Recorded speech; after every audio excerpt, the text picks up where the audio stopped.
In a small town, people were busy trading and living peacefully. While the streets were bustling, the protagonist had his own way of traveling. Others walked on the ground, but he flew across rooftops. He almost stepped on a sleeping cat, so he turned back to apologize to it. The protagonist ran into a sandwich shop, tossed 3 coins to buy food, then climbed back onto the roof and continued on his way, munching on the sandwich to ease his hunger. Suddenly, he stopped on some random rooftop, remembering he had an appointment with someone named Tommy. Seth quickly ran to the meeting spot and performed a few flips to show off to his friend. Seth asked if the boy had been waiting long. Seth had promised to show Tommy magic but arrived late. As compensation, Seth brought some thick books he had stolen from Anma, which Tommy immediately noticed, causing the protagonist to break into a sweat, promising to return them before she discovered they were missing. Seth began flipping through the book admiringly, then extended his hand to cast a spell. When no magic appeared, he became momentarily confused, then quickly flipped back through the book to hide his embarrassment. With no other option, Seth tried to create his own magic, but only embarrassed himself further. Angry, Seth threw the book aside and created a different spell. This time, he succeeded in creating a beam of light that drew energy toward him. Then he punched a huge rock in front of him. Tommy excitedly praised him, finally allowing the protagonist to redeem his earlier embarrassment. However, disaster struck when the rock he punched fell straight into a cow pen, forcing both of them to flee in distress. Meanwhile, Anma was trying to buy rope, but the shop owner claimed they were out of stock. She replied that she had seen some in the storeroom and asked if he had a problem with her. The owner, terrified, cowered behind an employee, trembling. He knew she was a sorceress, and he didn't sell to sorcerers. Anma defended herself like a proper lawyer, sweetly promising to help his shop flourish. Frightened, he immediately ran to get the rope. Anma went outside because of the noise and saw Seth running desperately toward her with a herd of cows chasing him from behind. Recognizing the protagonist, Anma's face contorted with anger, and the townspeople were furious with this troublemaking protagonist. Seth worried that if Anma found out, he'd be in big trouble, but 2 seconds later, he ran right past her. Seth could only gape in fear. Anma pulled out her spear, channeled magical energy into it, and with one swing sent the herd of cows, along with Seth and Tommy, flying into the sky. The cows landed safely and arranged themselves into a wall, while the protagonist landed face first into the ground, with Tommy falling on top of him. Anma said she would punish this village-wrecking kid, but as she spoke, a rock flew straight into her head. The villagers angrily berated them, even criticizing Tommy by association. Anma turned around, swung her spear, and a whirlwind appeared. 2 people rode brooms and flew away. Seth was forced by Anma to clean the walls, grumbling as he worked. His grandmother had forbidden him from going to that island until she forgave him, and the issue of the stolen magic books came to light. Seth couldn't understand why such a respected sorceress was being mistreated. Anma explained that people viewed sorcerers as no different from nemesis creatures that brought disaster. She again warned Seth that his head was full of nonsense and told him to focus on cleaning. Then a tremor made Anma uncomfortable. The protagonist was suspended in mid-air, begging her to pull him up because he needed to use the bathroom. But punishment was punishment, and Anma wouldn't let him up, resulting in desperate cries. Seth sat in his room, flipping through pages about nemesis creatures, thinking that if these monsters were completely eliminated, sorcerers wouldn't have to fight anymore. Filled with energy, the protagonist stood up and declared he would become the most powerful sorcerer. The next day, Seth dragged Tommy along to practice magic, but accidentally set his hand on fire and had to quickly extinguish the flames. Tommy advised Seth to stop, but the protagonist wouldn't agree. Tommy mentioned his mother had instructed him not to play with sorcerers, while Seth was still holding his hand, blowing on it as smoke continued to rise. Seth said people just hadn't seen how wonderful sorcerers could be. His close friend Tommy concluded from Seth's magic learning attempts that it was safer to use normal tools. The protagonist had one aspiration: to become a nemesis hunter, eliminating all nemesis creatures to bring peace to the world, just like Anma. Tommy was looking at something flying in the sky and wasn't paying attention to what the protagonist was saying. A sphere that looked like an egg was hurtling toward the village at dizzying speed. It was a nemesis egg. Tommy suggested they should notify Anma immediately, but Seth said she was already hunting nemesis on another island, so he told Tommy to evacuate everyone while he stayed to fight it.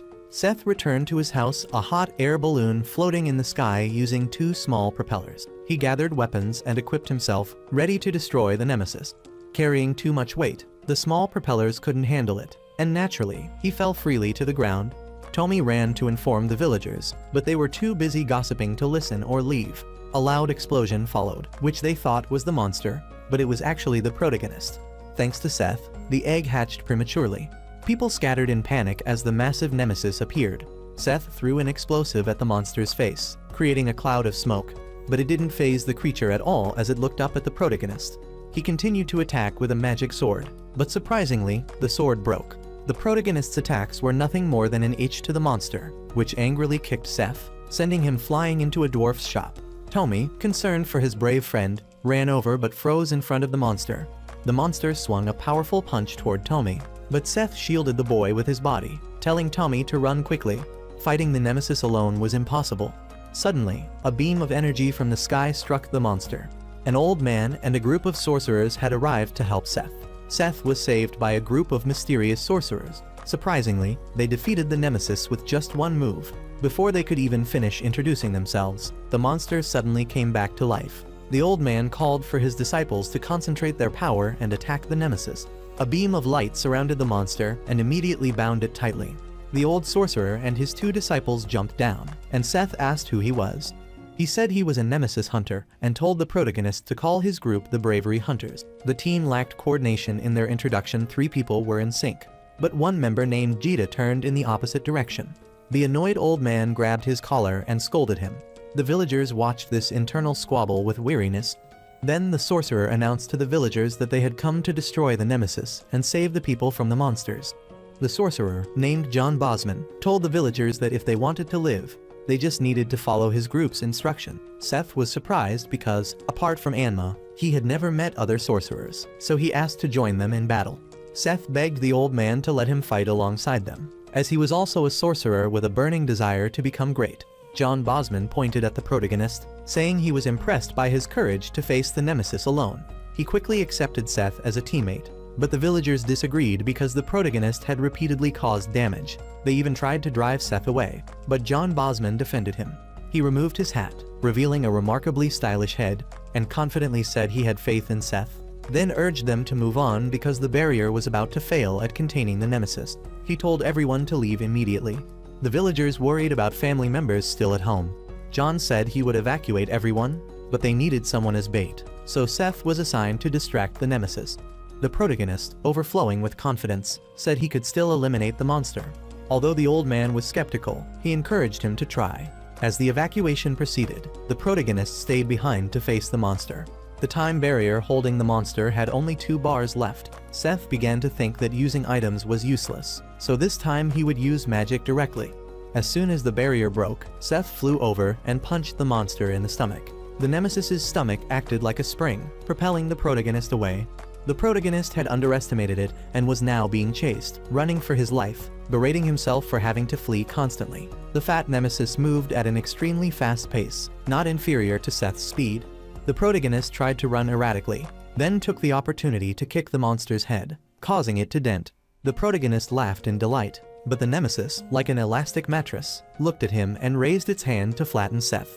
The protagonist switched tactics from direct attacks to guerrilla warfare, but that was also ineffective. Seth flew into a rooftop, remembering old John's words that to survive, one must think. Before the protagonist could formulate a plan, the scene shifted to Tommy, who had gone to meet his father at the bank to inform him about the evacuation. John's group arrived at the bank looking like robbers. Seth found a chain and lured the nemesis to chase him toward it. When the monster arrived, Seth pulled the chain, causing it to trip, then wound the chain around it like tying up a pig, laughing in triumph at having captured the nemesis. It rotated its face and fired energy from the hole in its head. Anma was flying around on her broom because the villagers on another island had called her over after mistaking some cows for nemesis creatures. Suddenly feeling uneasy, Anma sped up, silently hoping nothing had happened to Seth. The destructive nemesis fired a shot that pierced a long section, while the protagonist narrowly escaped after the recent blast. He sat panting in a nook. The old man John was truly robbing the bank. It was no longer just a suspicion. He had everyone in the bank tied up, and his disciples each carried a large bag of money, all laughing with glee. Seth entered and witnessed the blatant bank robbery. The old man even thanked the boy for his help. The villagers, who were tied up, accused the protagonist of being John's accomplice, creating a whole scenario where Seth and his grandmother had befriended Tommy to lead their accomplices to the village bank to steal money. John revealed his true face. The robbers had used the nemesis as an opportunity to steal money, and Seth was too trusting, so the old man took advantage of him. The sorcerer harbored resentment because whenever anything happened, the villagers blamed it on sorcerers. They only pleaded for help when nemesis creatures appeared. The bound villagers continued to curse them. John said Seth had fought until he was wounded all over, yet they still insulted him without a single word of thanks. He pressed close to Seth, saying they would never accept him, and in the villagers' view, they were no different from nemesis creatures. He told the protagonist he could be a hero, but would still be rejected in the end. Seth struggled internally, clenching his fist while the old man made a hateful face, saying that because of these situations, they could get rich. One of John's disciples interrupted, urging him to leave, and the old man sensibly gave Seth a bag of money. Seth punched John in the face, sending him flying into the wall, to everyone's surprise. Seeing their boss attacked, the disciples rushed in, but were knocked out by the protagonist. Seth still adhered to his ideals, whether the people acknowledged him or not. He rushed to attack the most foolish-looking one in the group, but was surprised when the man used powerful magic to easily blow Seth away. John's underlings wanted to finish Seth off, but the old man stopped them, saying to let the protagonist understand that everything he had said was true. Seth was severely injured and couldn't get up, so John left him for the nemesis to deal with. It broke free from its restraints, and the robbery gang departed, leaving the tied-up villagers with the barely conscious Seth in this life-or-death situation. As the nemesis prepared to fire another blast to finish them all, the protagonist staggered to his feet, still wearing a confident smile as he looked at his friend. The energy ball grew larger and larger, but Seth neither fled nor avoided it. He recalled John's words that they were the same kind, both despised and hated by villagers, but with unwavering faith, he still wanted to prove himself an excellent sorcerer who would protect everyone from nemesis creatures. As the monster attacked, the sorcerers stood by, witnessing its terrifying power. Just as John was about to turn away, his underling called him back. He saw Seth stopping the powerful beam with his bare hands. John was stunned, unable to believe the protagonist still had strength to use power. In the end, what was Seth? Seth exerted all his power to attack the nemesis, creating a huge hole in its stomach. John was surprised that the protagonist had defeated the monster alone, and with his bare hands. After destroying the monster, Seth collapsed exhaustedly, breathing heavily. Just when they thought it was over, the monster unexpectedly rose again. But the protagonist had no strength left. Fortunately, fireballs appeared from the sky and struck the nemesis. Anma had arrived just in time to finish off the monster. Seth, exhausted, fainted and was caught by Anma, who told him to rest. When Seth regained consciousness, he found himself back in his room with bandages all over his body. He didn't care about his own wounds but asked about the villagers and the monster. Anma said the nemesis had been destroyed and the bravery hunters had been captured. She scolded the protagonist for using Fantasia with his bare hands, saying normal sorcerers couldn't do that.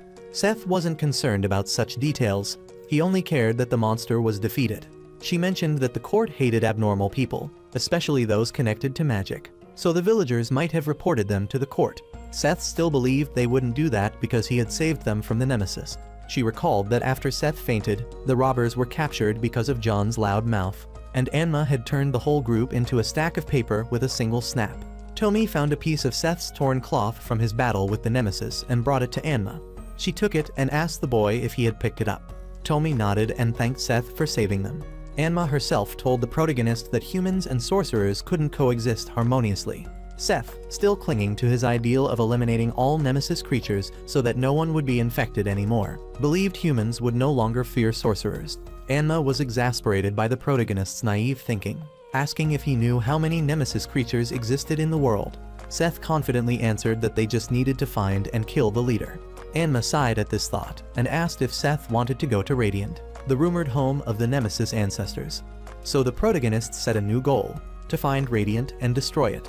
The two ended up arguing while the two bats watched, bored and yawning. The protagonist still couldn't accept the truth that no matter how much they protected the villagers from nemesis creatures, they would still view sorcerers as villains. Anma said she wouldn't let Seth become a villain, but with his sense of justice, he didn't want Anma and other righteous sorcerers to be seen as villains either.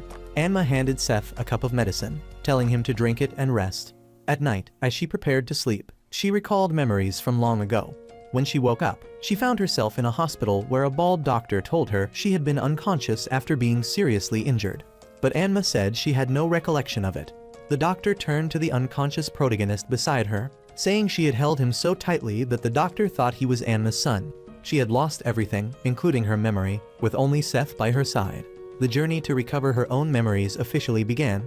After recovering from her injuries, Anma took Seth with her, traveling everywhere to find people who might know about her and Seth's identity. But no one knew or cared. She took Seth into the forest, where a tremor echoed in Anma's mind. She was a survivor of a nemesis encounter. Because of this, she had been cursed and gained the ability to use Fantasia. The protagonist was nothing but a burden to Anma, but she kept him because he was the only clue to finding her true self. On a fateful day, while Anma was hunting Nemesis, the protagonist was building a snowman when village children came to cause trouble, throwing stones at his head and beating him without reason. The kids blamed Seth for the deaths of the village's livestock and took turns kicking the protagonist. Angry, Seth unleashed a sorcerer's power, completely destroying the house where they were staying. The villagers tied up the protagonist and threatened to burn him alive to prevent him from harming others. The torches were extinguished as Anma grabbed a man's face, threatening that he too had been cursed, causing the villagers to scatter in fear. She took Seth away to find a place that could protect him from those foolish humans. Anma's current mission was to protect Seth, and the hot air balloon house floating in the sky was born. They continued like this, moving from one place to another. Anma stood up and went to the old drawer, opening it to take out Seth's childhood clothes. The next morning, Seth had recovered and was peering around to see where Anma was, looking for a chance to escape. Unexpectedly, when he went outside, she was already waiting for him, freezing the protagonist in his tracks. Anma had raised Seth since he was little, so she understood what he was thinking. Seth very much wanted to find the place called Radiant. He thought she would stop him, but Anma asked how he planned to find it without any clues. Seth was speechless, but with his supreme confidence and superior intellect, he believed faith alone would lead him to find it. Anma was at a loss for words with the protagonist and handed him her broom. Knowing she couldn't stop Seth, she went along with it. The broom was a parting gift. Anma said if he was going to pretend to be a sorcerer, a magic broom was essential. She also gave Seth a pair of gloves, making him promise not to become a monster. Seth affirmed he wouldn't become a monster. He would be the greatest sorcerer in the world. The protagonist accepted the broom and gloves, said goodbye to Anma, and ran off. But after a few steps, he stopped, turned back, and hugged her.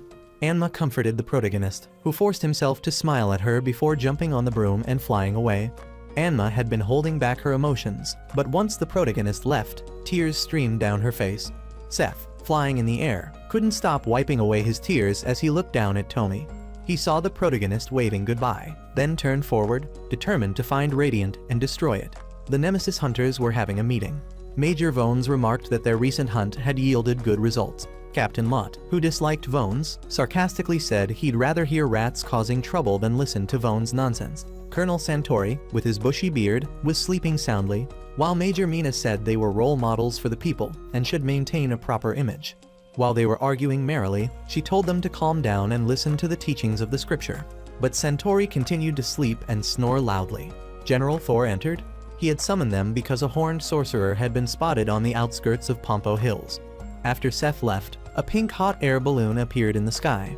Anma had asked for help from Mr. Duke, a Nemesis researcher. He even showed his research certificate to prove his credibility. A large warship floated in the air. They had captured a sorcerer. A subordinate asked Captain Dragon what to do with the captured sorcerer. The captain replied there was no choice but to bring her along until they completed their mission. Mr. Duke complained that the island was in the middle of nowhere and very difficult to find. Anma gave him a 1-star rating because she had called him 3 days ago and he only showed up now. The bearded man explained he had sent his assistant ahead, then muttered to himself that the girl must have gotten lost. He had arrived 3 days late and was already asking for payment, hence the 1-star rating. Anma negotiated the amount to be paid to him when he brought the rest of the Nemesis. Duke, talking to himself again, knew he couldn't deceive her, so he climbed onto his ship and left, saying they needed to quickly get the remaining parts before the court arrived. The cute pink pig ship flew away, and Anma sighed, hoping Seth was still okay. Speaking of the protagonist, the scene shifted to Seth, who had just punched a soldier on the warship with his bare hands. He was surrounded by soldiers holding shields. Seth didn't understand why he was being held on this ship. Captain Dragon, hearing the commotion, came to see and found that Seth had flown directly into the warship and been captured. The protagonist was firmly held by a group of shouting soldiers. The captain's attention was drawn to Seth's tiny horns. With no other option, the protagonist used his power to throw the soldiers away. The protagonist confidently introduced himself as a sorcerer. Dragon asked if Seth was stupid. The man told Seth that he had used magic in front of them, so they had to detain him. Before Seth could explain further, the other soldiers rushed in to capture him. A chaotic fight broke out on the airship, and naturally, the protagonist was thrown into an iron cage. He looked around and saw a soldier holding his bag, so he reached out to demand it back. He wanted to test whether his hand or the iron cage was harder, so he punched the cage directly. As a result, his hand swelled up. Seth held his hand and felt strange because he couldn't use Fantasia. Captain Dragon explained to Min that this was a black-silver cage that neutralized Sorcerer's Fantasia. Seth asked the captain what they planned to do with him. Of course, they would imprison him for as long as 10 years. Seth said if he was imprisoned that long, he wouldn't be able to find Radiant. The guard didn't understand, so Dragon explained that it was a mythical land rumored by sorcerers, the birthplace of Nemesis monsters. Everyone was skeptical, but the protagonist was certain it existed and clearly stated he would go there to destroy those monsters. The captain kindly reminded Seth not to use forbidden words to avoid increasing his punishment. The soldier holding Seth's bag asked Dragon if all sorcerers were cursed and if that was why they were dealt with. He didn't listen to Seth's explanation and walked away directly. A hook grabbed the cage, the door opened, and the cage holding the protagonist slowly descended. Seth now remembered Anma's instruction to hide his horns. Anma had asked the protagonist where he was planning to go, and Seth pointed to the sky saying up, then realized that was wrong and said down. She was exasperated that he didn't even know his destination. Anma then directed him to go to Actimus City. Seth hadn't realized this and asked why he needed to go there. She became frustrated, asking how he expected to reach Radiant without any clues. Seth asked if going there would provide information, and Anma said it wasn't certain, but the chances of finding information were higher than elsewhere. She said Actimus City was a research city for sorcerers. She carefully instructed him to go there and find someone named Yaga, one of the strongest sorcerers, and reminded him to stay away from yellow cats. As Seth was recalling Anma's instructions, a small bright green bat flew in front of him, startling the protagonist. After frightening Seth, the bat dove into the hair of a girl who was also locked in a cage. The bushy-haired girl stretched, having had a good sleep. The two began to get acquainted, and the girl introduced herself as Melly. She was on her way to Pompo Hills Island 21, but somehow ended up in the court's cage. She said she was there to collect Nemesis. She was a sorceress from Actimus, exactly where Seth wanted to go. The bright green bat from earlier was named Barry, and there was a very friendly greeting between Barry and Seth. The bright green bat flew over, flapping enthusiastically. Melly said she had been separated from Mr. Duke and just needed to wait for him to rescue her. After talking for a while, Melly finally noticed the tiny pair of horns on Seth's head. So Melly became curious and asked Seth if magic was shot from those horns. The protagonist answered no, and she lost interest, which annoyed Seth, along with the face of that Barry. The two were chatting happily when a loud crash sounded. Mr. Duke's little pink pig boat had hooked onto the court's warship. He showed his Nemesis research ID to the soldiers. It was unexpected that the court had captured 3 sorcerers who had walked right into their hands without the trouble of having to capture them. Melly saw Mr. Duke and said he had come to rescue her. Melly said she was collecting Nemesis when she was captured. One side denied ever meeting her, while the other claimed they knew each other. The result was that he too was captured. Thanks to Melly's enthusiasm, the researcher ended up in the same cage with the two of them. He was pulling his hair and shouting loudly when Seth boasted that he was the one who had defeated that Nemesis. Seth asked him why he didn't hunt them himself. No one was foolish enough to risk their lives like the protagonist. Seth still maintained his belief that he would destroy Radiant, even though he knew nothing about it. Now Barry proved somewhat useful, stealing a key and bringing it to the 3 of them. Successfully escaping the cage, 2 were happy while 1 was dejected. The 3 began sneaking around to escape from the court. Escaping was already difficult, but Seth also demanded to find his belongings, so the group of 3, not unlike a circus, split up to find Seth's bag. In the end, they were all discovered by Dragon and surrounded once again.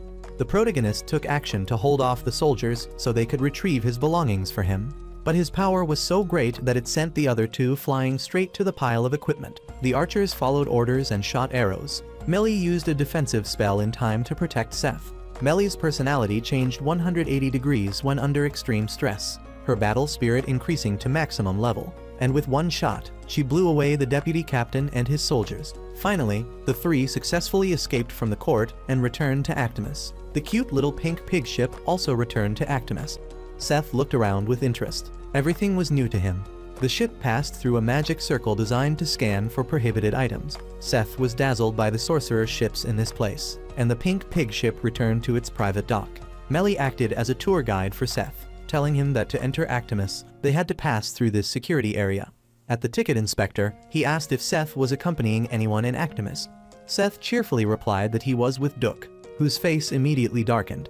The ticket inspector then asked if he wanted to become a citizen.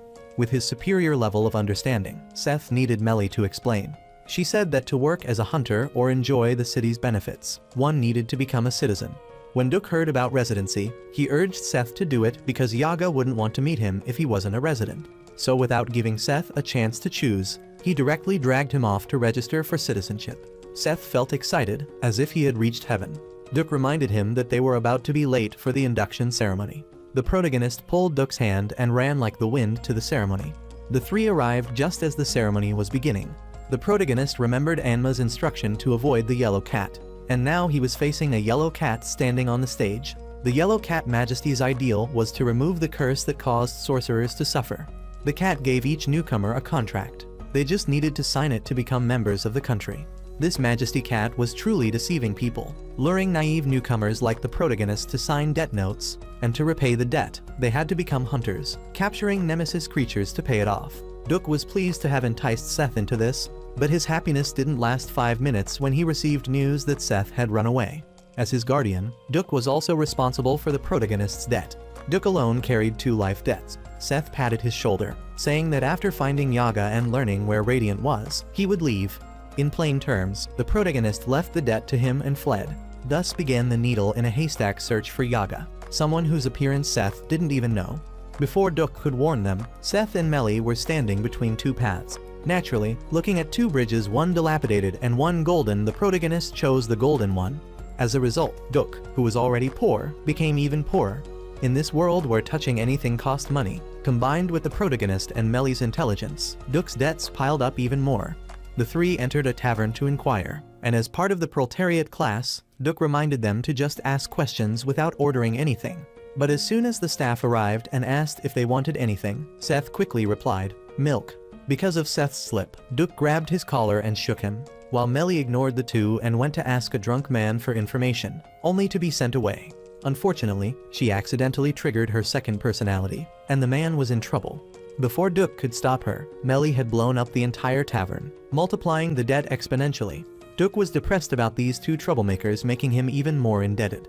People passing by laughed at them, dubbing them the debt kings of the month. Duke was thoroughly depressed by the debt these 2 had caused, while Seth and Melly remained carefree. Seth felt that people here were much happier compared to where he had lived before. A cauldron appeared somewhere, emitting a voice, and the 2 fools agreed that the cauldron could speak. A blue-haired dwarf emerged from the cauldron. Seth and Melly asked who he was, but he asked back if they were looking for Yaga. Seth immediately stood up and asked if he knew him, to which the blue-haired man told the protagonist to answer his question first. What did he think of the city created by the Yellow Cat Majesty? Seth shared that the cat was a scoundrel, but this city didn't discriminate against sorcerers. They could freely use magic without prejudice. Although everything cost money, people were happy. The blue-haired man asked Seth if he knew why the cat needed so much money.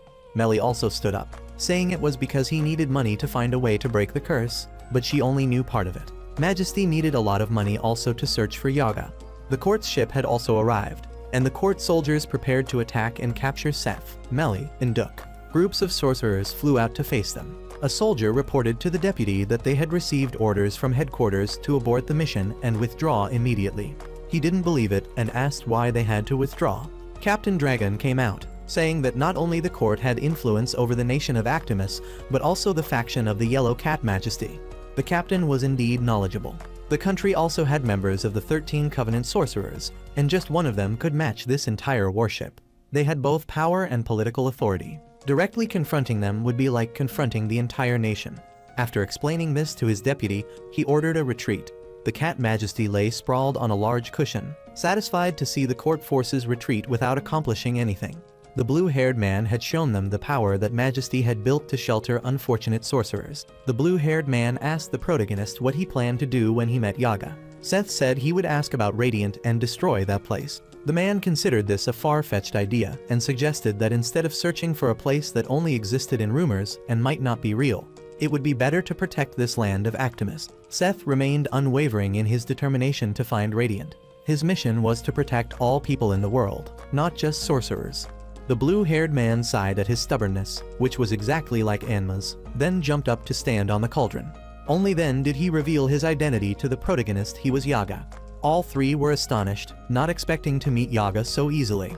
Dragon returned to report to the red-haired man, who was quite surprised that someone had escaped the captain's sight. He had already prepared himself for punishment, but the red-haired man didn't pursue it, only asking if Dragon was certain that the sorcerer with tiny horns on his head used magic with his hands.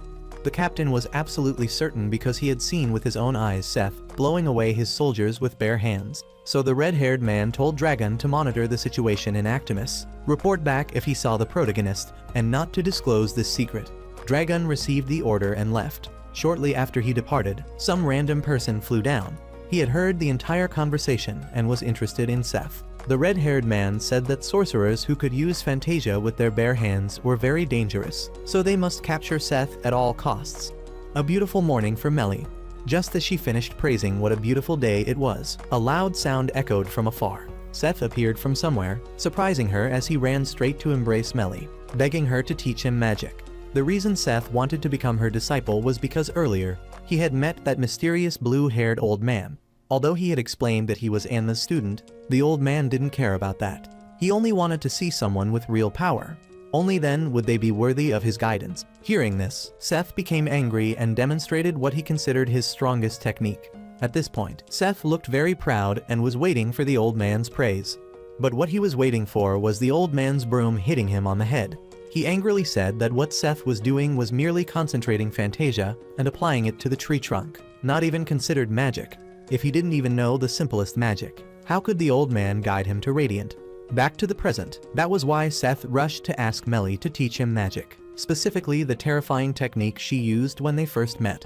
Melly was happy about this, but unfortunately, she couldn't guide Seth because she could only perform that technique when her personality changed, becoming aggressive enough to use that attack magic. Normally, she only specialized in defensive magic. Hearing this, Seth was very disappointed but quickly regained his spirit. If she couldn't teach him magic, perhaps she could teach him how to use Fantasia. Hearing this, Melly was very enthusiastic to teach, saying he just needed to apply the formula. Seth's face must have frozen. Even Barry looked at Melly with judgmental eyes, causing her to fearfully cry and apologize to Seth for not being able to help. Hearing this, Seth wasn't bothered and said he would find a way himself. But Melly quickly made amends by leading Seth to find another teacher. In the distance was Mr. Duke, who was nervously rehearsing romantic declarations with a rose in his hand. Seeing the two approaching, he jumped in surprise and instinctively knelt, pointing the flower toward Melly as if to give it to her. Melly complimented the beautiful flower and was about to accept it when he said it wasn't for her. At that moment, Melba appeared behind Melly and greeted everyone, causing Duke to blush with embarrassment. Melba warmly greeted Melly's group, hoping they could visit her cafe. Seeing Melba's cheerful face as she chatted with everyone, Duke gazed at her lovingly and silently admired her. She was truly beautiful, with a sweet voice and chocolate-colored eyes. Suddenly, bang! The cat in Melba's arms hit Duke on the head with a tray, making him lose his wits. Papa warned him about staring at his daughter with those eyes. After speaking, he threw the bouquet straight into the air. Unable to accept this, Duke and Papa fiercely fought each other. In the end, both were exhausted, lying face down and breathing heavily. Papa couldn't accept any bug appearing around his daughter. Hearing this made Duke burst into tears because the man didn't even consider him human anymore. Melba apologized to him, but Melly told her not to worry as he was used to it. Seeing this, Melba invited them for a meal as an apology. Barry also happily ate until his stomach was full. Melba asked Seth about his purpose for coming here. Hearing this, Seth replied that he wanted to find Radiant and destroy it. Uncle Duke beside him pouted and sarcastically whispered that searching for such mysterious places was typical childish thinking. But as soon as he finished speaking, Melba excitedly praised Seth for his determination, making Duke furious as he turned and bit the back of his chair. Melly innocently asked if Duke found the chair tastier than the food. Seth continued his conversation with Melba, saying he wanted to learn more magic to become stronger. Then he could find and destroy Radiant. Though it might be difficult, he would do his best, which was why he had asked Uncle Duke to be his instructor. Hearing himself mentioned, Duke became increasingly angry. He couldn't believe these kids would ask for his help after causing him so much trouble. He had lost so much money that he couldn't sleep at night. How could he accept such a person as his disciple? Before he could finish, Melba exclaimed, "That's wonderful," and looked at Duke with sparkling, admiring eyes, praising him for being such a good person, willing to help Seth so he could embark on his mission to save humanity. Duke, being a gentleman, was of course delighted and quickly changed his attitude, expressing that his academy would always welcome Seth. After speaking, he smiled at Melba with a handsome expression, saying that once he taught him, attack magic would be as easy as frying an egg. Melba eagerly invited the youngsters to try her herbal tea. The rainbow tea looked very appealing, but Seth took one sip and spat it out like a dragon. Melly gently complimented its distinctive flavor. As for Uncle Duke, he took one sip, and though he appeared calm on the outside, inside, his soul's tears screamed that his tongue wanted to detach. But despite thinking this, his words were still complimentary, so Melba gave him several more cups. He couldn't bear it anymore and could only escape with the excuse that Seth was eager to learn martial arts soon.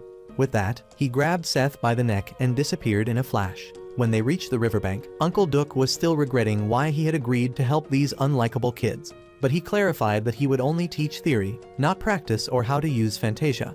Seth was still very happy to accept. At this point, Duke took a book from his pocket, read it to Seth, and instructed him to follow along. Breathe in, breathe out as if pushing all impurities out of the body. Then feel the Fantasia flowing. Continue to concentrate on visualizing the desired magic shape, and then call its name. But the result was that Seth failed. He couldn't do it, which made him angry.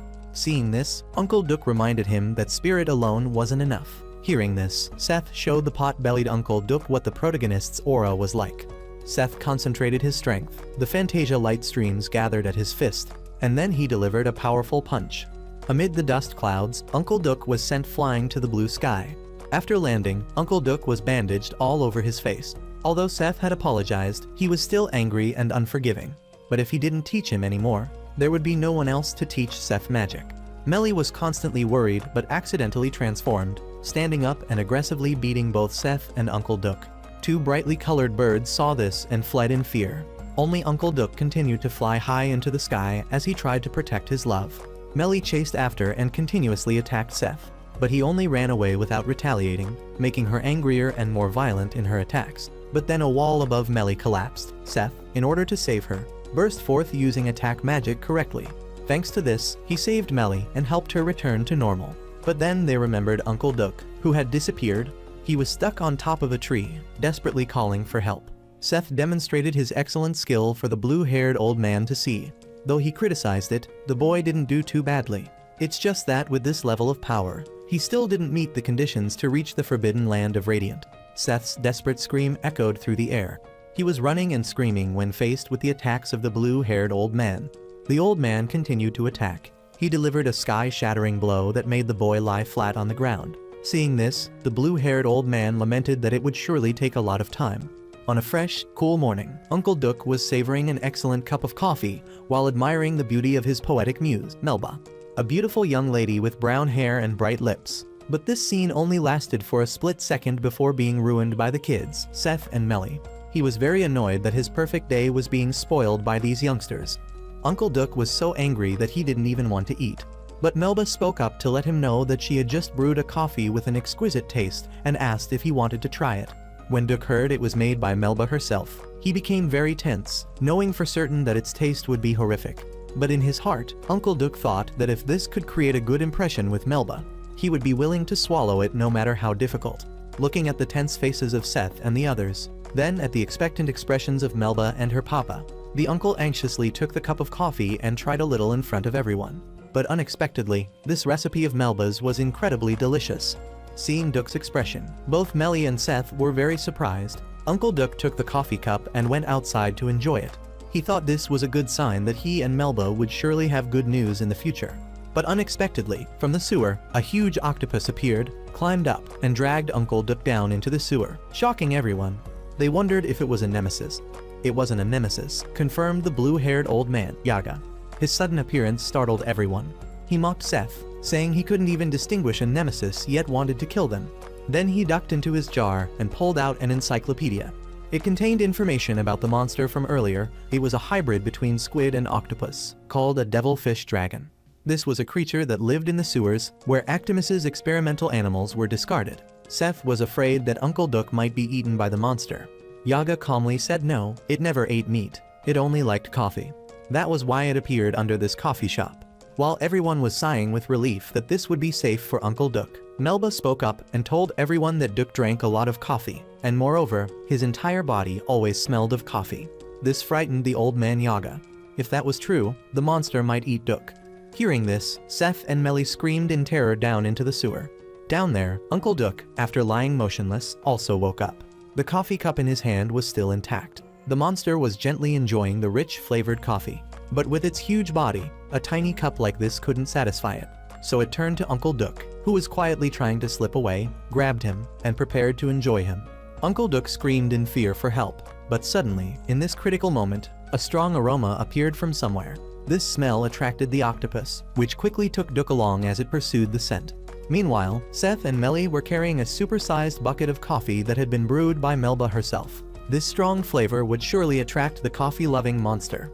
Melly asked Seth if he was afraid to fight the giant beast without the help of the blue-haired old man. Thinking back, since the old man had said this was a lesson for Seth, he wasn't afraid and didn't worry about fighting to the end. He would prove to that antiquated old man what he was capable of. Seeing this, Melly also promised to support him. Right after, the monster emerged from the sewer water. Next to it, Uncle Duck was hanging upside down, vomiting a stomach full of sewer water. Seth asked if Uncle Duck was okay. He angrily replied, "Look, do I seem okay?" Melly beside him also shouted with joy because the uncle was fine and hadn't been eaten by the octopus yet. Seth quickly threw a powerful punch at the many-legged monster, but it backfired. This monster was elastic, so Seth was repelled and sent flying in all directions. Seeing this, Uncle Duck angrily shouted, "What kind of delicate maiden's attack is that? The monster isn't even scratched." While Seth was helpless because he couldn't directly attack the beast, it had already approached and seen the enormous bucket of coffee behind the two. Though they tried to stop it, Seth and Melly could only helplessly watch as it drank the entire bucket of coffee. But very quickly afterward, the many-legged beast promptly spat everything out of its mouth, causing Seth and Melly to bump heads. The two, blackened, fainted immediately. Only Uncle Duck's desperate cries for help remained in the sewer. Meanwhile, on the airship, two men were discussing the appearance of the horned sorcerer. The one with an eye patch sitting on the chair mused, "Could he really be that strong?" This made him feel extremely interested. Back to Seth and Melly, who had returned to the coffee shop. They were bathing, washing, and angrily cursing the beast. But ultimately, their affection for Uncle Duck was paramount, so they still had to do their best to rescue him from the monster. This time, they prepared more carefully. With sharp traps placed around the coffee bucket, they could catch the beast. But as a result, all the traps ended up on Uncle Duck. While the octopus wasn't caught in any, they decided to try another approach. This time, Melly cleverly brought a fishing net. She thought it would be useful because, after all, the monster was a seafood creature. As expected, the monster drank all the coffee, got excited, put Uncle Duck in the net, and spun him around. Determined to get revenge, this time Melly brought a crossbow with a needle full of sleeping potion. As a result, Uncle Duck was hit with the sleeping drug and became unconscious. Thinking it was over, unexpectedly, Melly got angry, changed her personality, and attacked both Uncle Duck and the monster. The two were dejected because they couldn't rescue Uncle Duck. The blue-haired old man came to mock them, asking if they had given up on this matter yet. But Seth was very determined in his decision. He wouldn't abandon his teammate, and he would save Uncle Duck at any cost, so they went down into the sewer again. This time, Uncle Duck no longer wanted to leave. He wanted to stay with Dabai because it was also a coffee enthusiast like himself. But Seth used the horrible coffee that Melba had prepared to feed it. When it was at its weakest, Seth delivered a blow to the beast, making it dizzy. Just as Seth wanted to finish it off, Uncle Duck stood in front to protect it, saying it had never harmed anyone. Seeing this, Seth was moved, stopped his hand, and he too would join Uncle Duck in befriending the octopus Dabai. Seth tried his best to concentrate Fantasia energy from his hand, expecting a powerful punch, but no, he still couldn't control it, causing his gloves to catch fire. The blue-haired old man Yaga had given him another pair of black gloves. Though they looked cool, they functioned to block Fantasia, meaning he couldn't use magic. Learning magic without being able to use it made Seth furious. He removed the gloves but got electrocuted. Old man Yaga said he was using magic in a crude and completely wrong way, and moreover, he was damaging the gloves, which were a sorcerer's most valuable item. He criticized Seth, saying he didn't want to teach someone like that at all. But Seth stubbornly asked him, doesn't having more Fantasia mean he's stronger? But the old man completely denied this, saying if he kept trying to remove those gloves, he would explode. Seth angrily stuffed a loaf of bread into his mouth, complaining about how unreasonably the old man Yaga was bullying him. But Melba's father, Papa, didn't think so. Old Yaga was speaking the absolute truth. While he was still confused, Uncle Duke appeared, saying they had received an invitation from the high leadership of Actimus. They were very happy, but what greeted them was the news that their enormous debt had reached a disciplinary level. Hearing this, the two naive ones were still happy and wanted to celebrate. Uncle Duke angrily rushed in to scold Seth, saying it was because of them that he had to share in this debt. But currently, they really didn't have the ability to pay, so they would be expelled from Actimus. So the high leader assigned them to clean. While Seth was tired, Melly was working 20 times harder than him. Seth felt sad, thinking if only he could use magic, life would be less difficult. Melly wondered what Uncle Duke was doing now, and somewhere in a dark, damp place, Uncle Duke was laboriously pushing a giant millstone. But thinking of Melba gave him extra motivation, so his strength was buffed up 1,000 times. Back to Seth and Melly, they discovered something very strange, so to check it out, Seth encountered old acquaintances. Judging by Seth's reaction to the two-horned man, it was understandable, but the stupid Seth still couldn't remember who they were, making them a bit disappointed. They reintroduced themselves as the infamous Blackberry robbery gang. Seth wondered, hadn't they been caught by Anma and thrown in jail? Melly also ran over, saw how they were dressed, and screamed in fear. Seth shielded Melly because they were evil sorcerers. Melly angrily ran up and attacked them. Seth was surprised that she could also use attack magic. Melly replied that she had been trying to teach herself, but her attacks didn't cause any damage to them. Among them, someone could use his bare hands to defend, and then the two-horned leader even turned his buttocks toward them and counterattacked. Melly, somewhat embarrassed, said she had discovered the mechanism of magic he was using. Without gloves or a wand, he could still use magic because of the shorts he was wearing. The leader praised Melly's keen eye and then advertised the miraculous functions of those shorts, after which he made a special pose directed at Melly. The 2 stars on his shorts accumulated energy and attacked Melly. She defended and counterattacked with another move, but the result was the same. They were still unharmed, still blocking magic with their bare hands. The leader seemed interested in the two, so he demanded that Seth remove his gloves. But Melly was worried because it would make Seth explode. But the two-horned man didn't know this, and even Friendly said to Seth that he would give him a few pairs of shorts as a souvenir. He was excited when he saw Seth's previous punch, because it was very powerful and had defeated that brutal, disgusting nemesis. The man said he empathized with Seth because in this world, those without power would always be oppressed by those with boundless power. So he wanted to become really strong and do bad things that benefited himself. Hearing these words made Seth very angry, and he shouted that his view was different from the man's.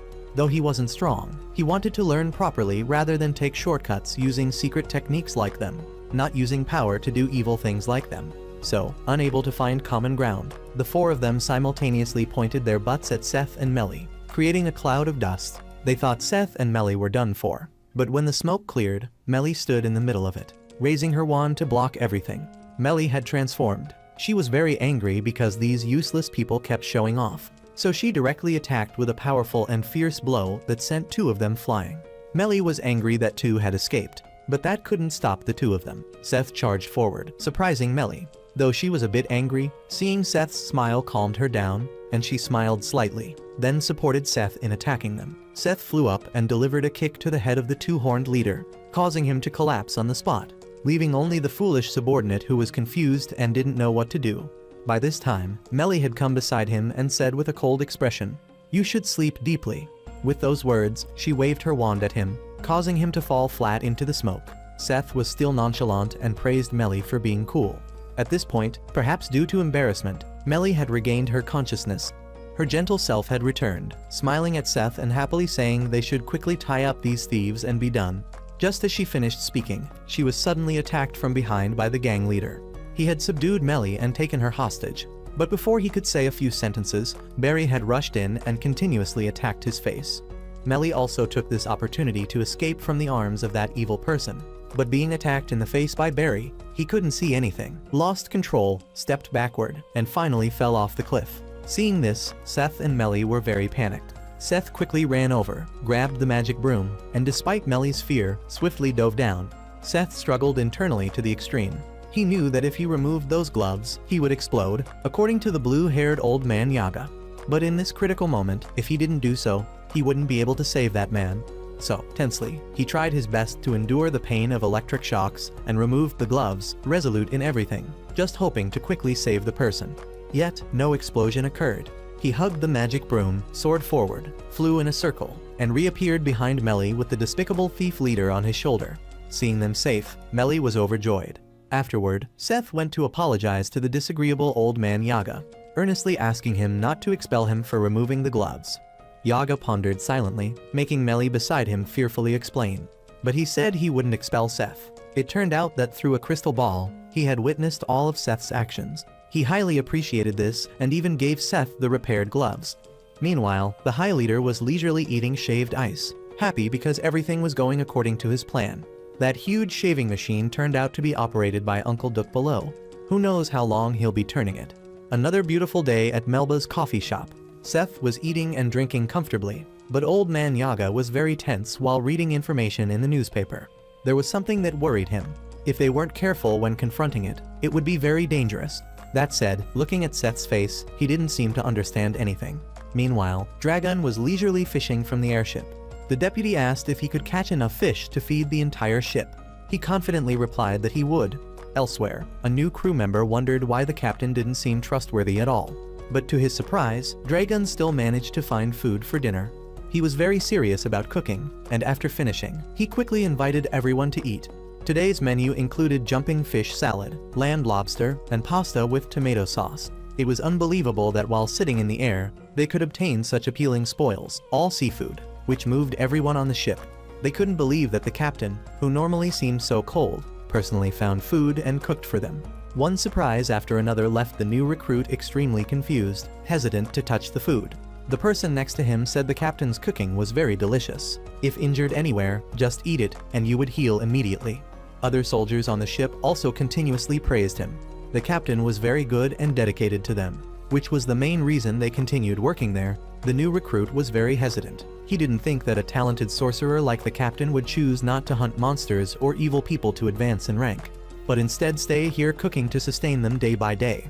This made the new recruit very uncomfortable because, in his heart, the captain was a hero and a role model for him to follow. So at night, he found a way to go up to the deck to meet the captain and ask about everything, seeking answers to his questions. But the captain cheerfully replied that he no longer cared about those honors, that he had given up the path of advancement long ago. At this moment, suddenly in the sky, rain clouds appeared, interrupting their conversation. The rain grew increasingly heavy, becoming a storm that blew away the deputy captain, causing everyone to hold on to each other, forming a chain that was whipped back and forth in the air. Meanwhile, the blue-haired old man Yaga told the children about the court, a place of power struggles, but where good people still existed. He said that among both sorcerers and humans, there were good and bad people everywhere. It didn't matter where we came from.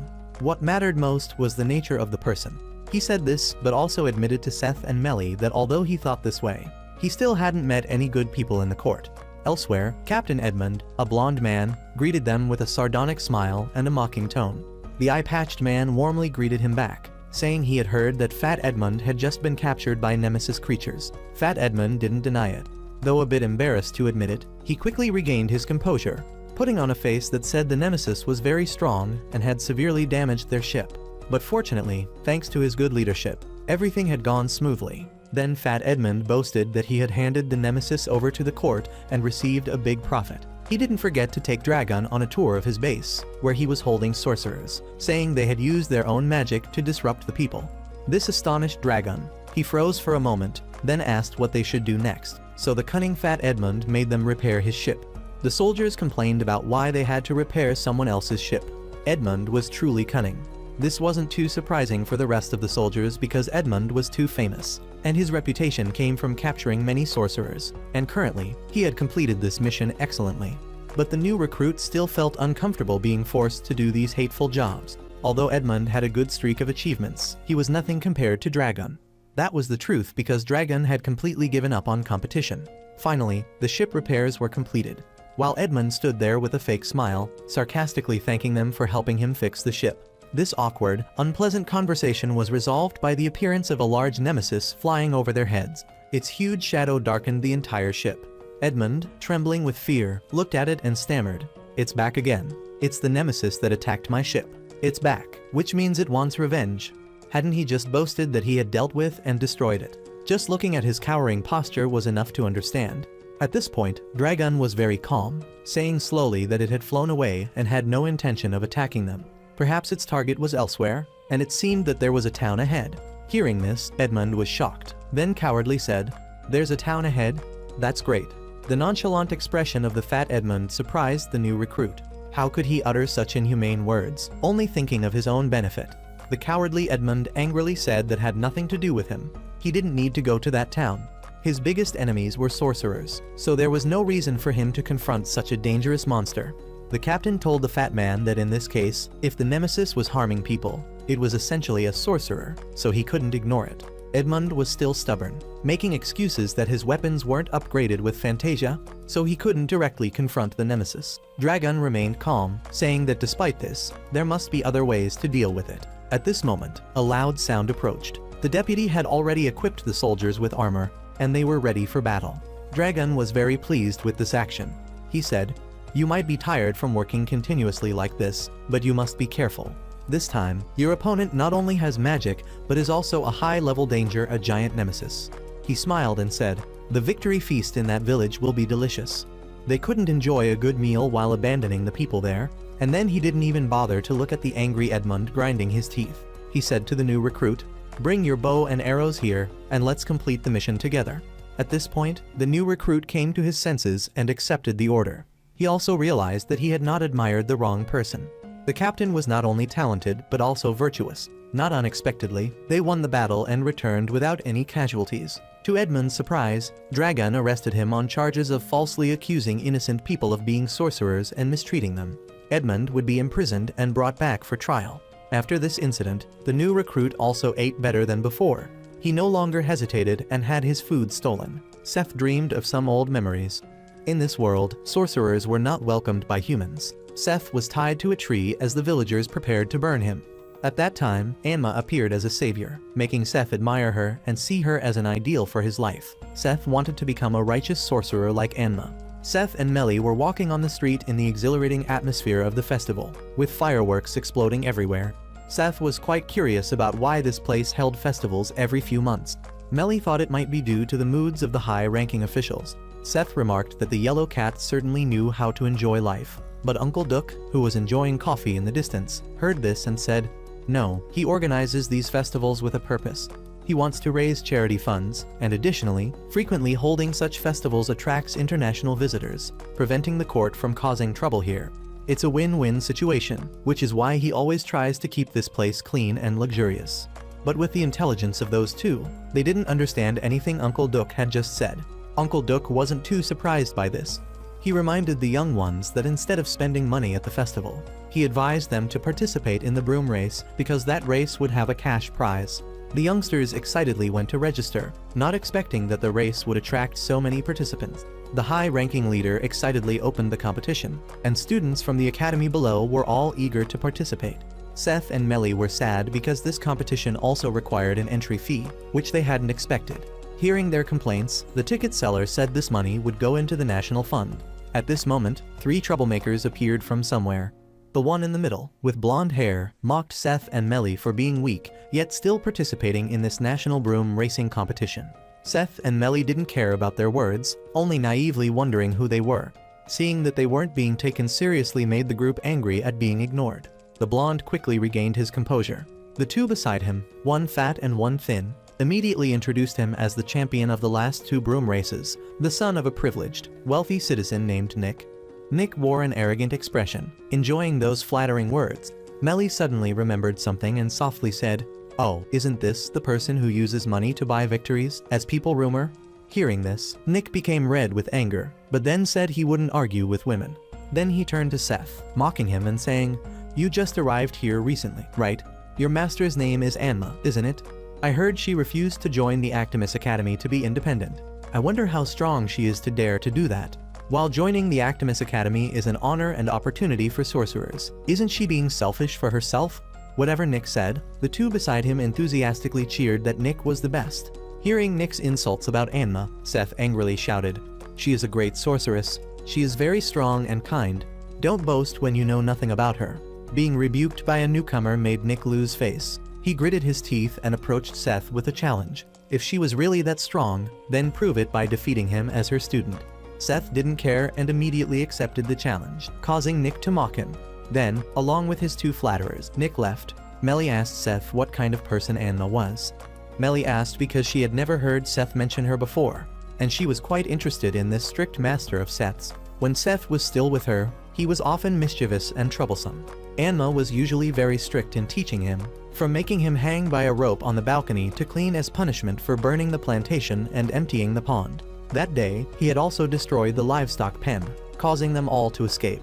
But that was because Seth had stolen Anma's magic book and secretly learned techniques. Yet Anma discovered him, making Seth fearful. But fear was fear, and habits were habits. Taking advantage of not seeing Anma, he tried to sneak away. But before he could leave, he was caught again. But this time was different from previous times. She was very careful and told Seth that it was time for him to go to Actimus to study diligently, and she gave him her beloved broom and a pair of sorcerer's gloves. It was an acknowledgement for Seth. She had recognized Seth as a real sorcerer. She advised Seth to remember never to become a monster. Seth was surprised by this statement, but quickly smiled and replied that he would never become a monster. He would be the greatest sorcerer in history. Before running off, Seth turned back to hug Anma goodbye, sniffling with tears. Anma was also surprised by Seth's action, but then she smiled and hugged him. In their hearts, they both understood that they saw each other as family. Back to the present, Seth and Melly returned home. Seth took out the broom that Anma had given him. Though she was very strict and scary, she was very important to Seth. At the broom racing festival, in that lively atmosphere, Melba was distributing candy to everyone. With the announcement from the host, all contestants had officially gathered in the air with their magic brooms. Seth was very confident with his simple broom. He was sure he would win. At this moment, a competitor appeared beside him, and Seth's face showed disbelief. He was driving what could more accurately be called a ship, looking at its modern appearance compared to his own crude weapon and simplest equipment. At this point, the three Nicks also appeared. His broom was equipped with many advanced features, from wind-resistant sensors to instant acceleration. The current odds were 1 to 1,000. Uncle Duck below in the stands was angry because why did he have to be the one paying the race fee for them, and moreover, he had bet on them to win. If not, he would surely be hunted down. Seth reflected on himself. Though the odds weren't high, he would try his best because since coming here, he had tried very hard. From being beaten by Yaga for not knowing how to use Fantasia to being taught by Uncle Duck and sending him flying into the sky, then saving Melly from the collapsing gate. Now he couldn't lose, so the race began.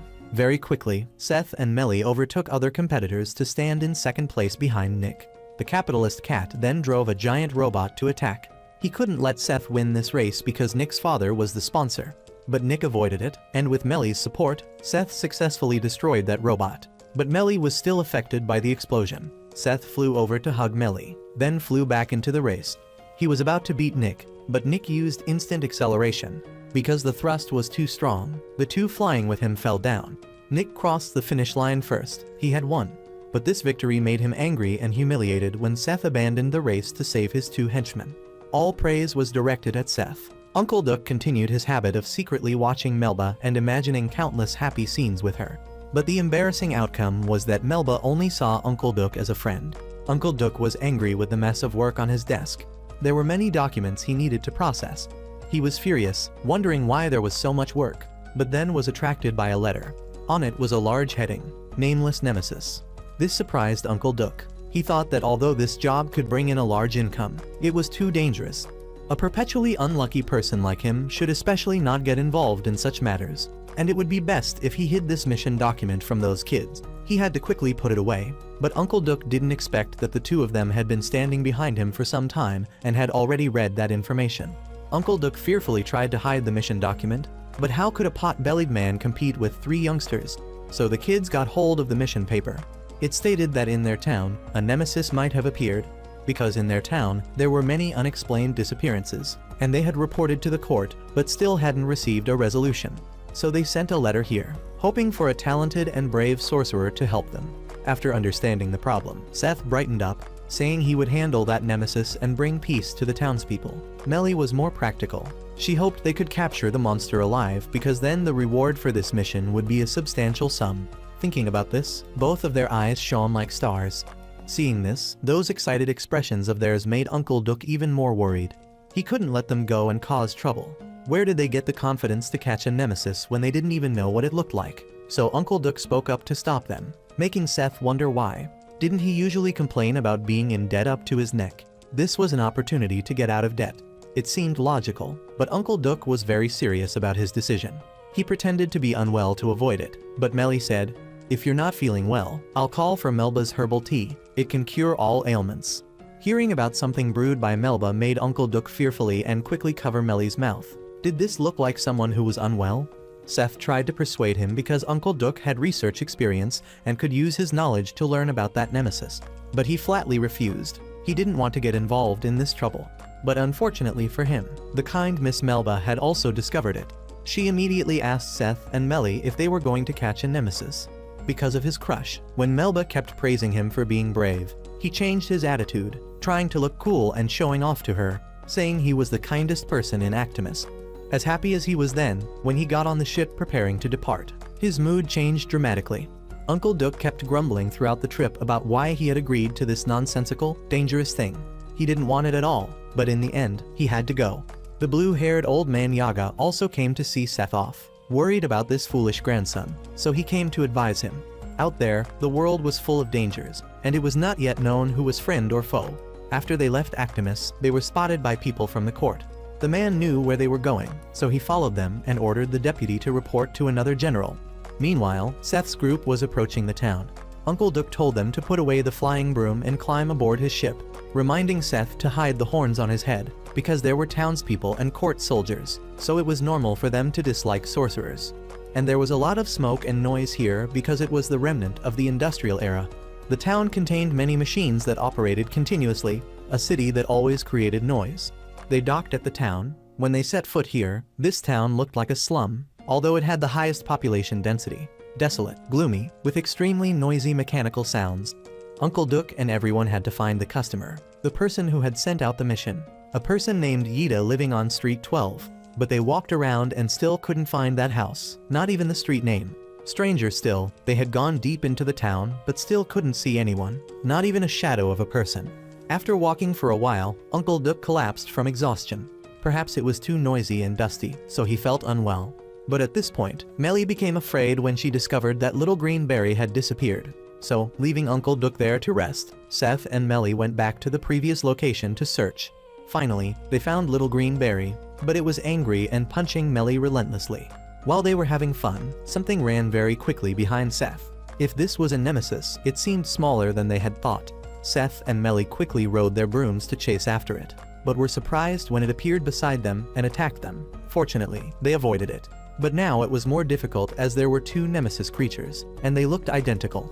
While they were still confused, the two nemesis combined their attacks, striking unexpectedly at Seth and Melly. They seemed difficult to deal with. When they couldn't approach or set traps, Seth recklessly rushed toward them, nimbly avoiding the attacks of the two. Then he created an extremely powerful strike against them. One of them fell heavily to the ground, which made Seth and Melly very happy. They were about to grab both for Uncle Duck when a mysterious person played a flute, causing the eyes of those nemesis creatures to turn red as if being controlled. And they all ran in one direction. Not just two of them. There were many, more than they could have imagined. Seth was flying when a hand pulled him back. He was Grim, a mysterious sorcerer. Perhaps there was some misunderstanding that made him think Seth was a bad person. He questioned Seth about who he was and what those nemesis creatures were. But seeing his manner, Seth angrily attacked Grim and refused to explain anything to that bandaged man. He told Seth that he was no match, continuously being struck and thrown back. Finally, out of anger, Seth attacked him with the strongest Fantasia move he had ever used, but it still didn't harm him. Melly discovered this and appeared to ambush Grim. However, he dodged that attack and said, "You have caused such a commotion that many people will come here." He didn't like crowds, so he left first. Seth wanted to chase after him, but below, the court soldiers had discovered the two of them. They shouted warnings, asking what they were doing here, and hurriedly reported to the captain. Seth and Melly were frightened and quickly fled. Meanwhile, a high-ranking general of the court had received the news. A building at number 12 in that town had been severely damaged, possibly caused by a sorcerer. The head of the court was General Conrad. This was the beginning of the game, a game he had always been waiting for. The beginning of the battle, the game of hunting sorcerers. The court soldiers had arrived and were pursuing Uncle Duck's group and Seth. They had to hide in trash cans, Their dirty, pathetic appearance was truly unbearable. Laughing, Uncle Duck scolded Seth, saying it was all his fault, asking what he had done to blow up that entire building. That's why it alarmed the court people, and now they had to hide like this. Seth explained that it was because of encountering that mysterious bandage sorcerer, and there were many nemesis creatures here, not just one. Hearing this number, Uncle Duck's face was already terrified. He thought they couldn't win. If he knew the actual number, who knows how he would feel. But despite being afraid, Uncle Duck quickly became optimistic. He thought that if they could capture that number of nemesis creatures, they could change their lives and have enough money to marry Melba. Meanwhile, General Conrad was very angry because all night long, his soldiers couldn't track down those sorcerers. Then he was surprised to discover Dragon lying like a mermaid, drinking alcohol through a straw in his office. He went over, furious. Dragon calmly replied that it had been a long time since they met. But, "You're still very stubborn, Conrad." Hearing this, General Conrad became angry. He said it was Captain Marvin now. But Dragon didn't care and still irreverently kept saying, "Conrad." Now he was no longer Dragon's subordinate, so he didn't need to fear him. Dragon's calm and nonchalant posture made Conrad even angrier. But his furious appearance while unable to do anything said it all.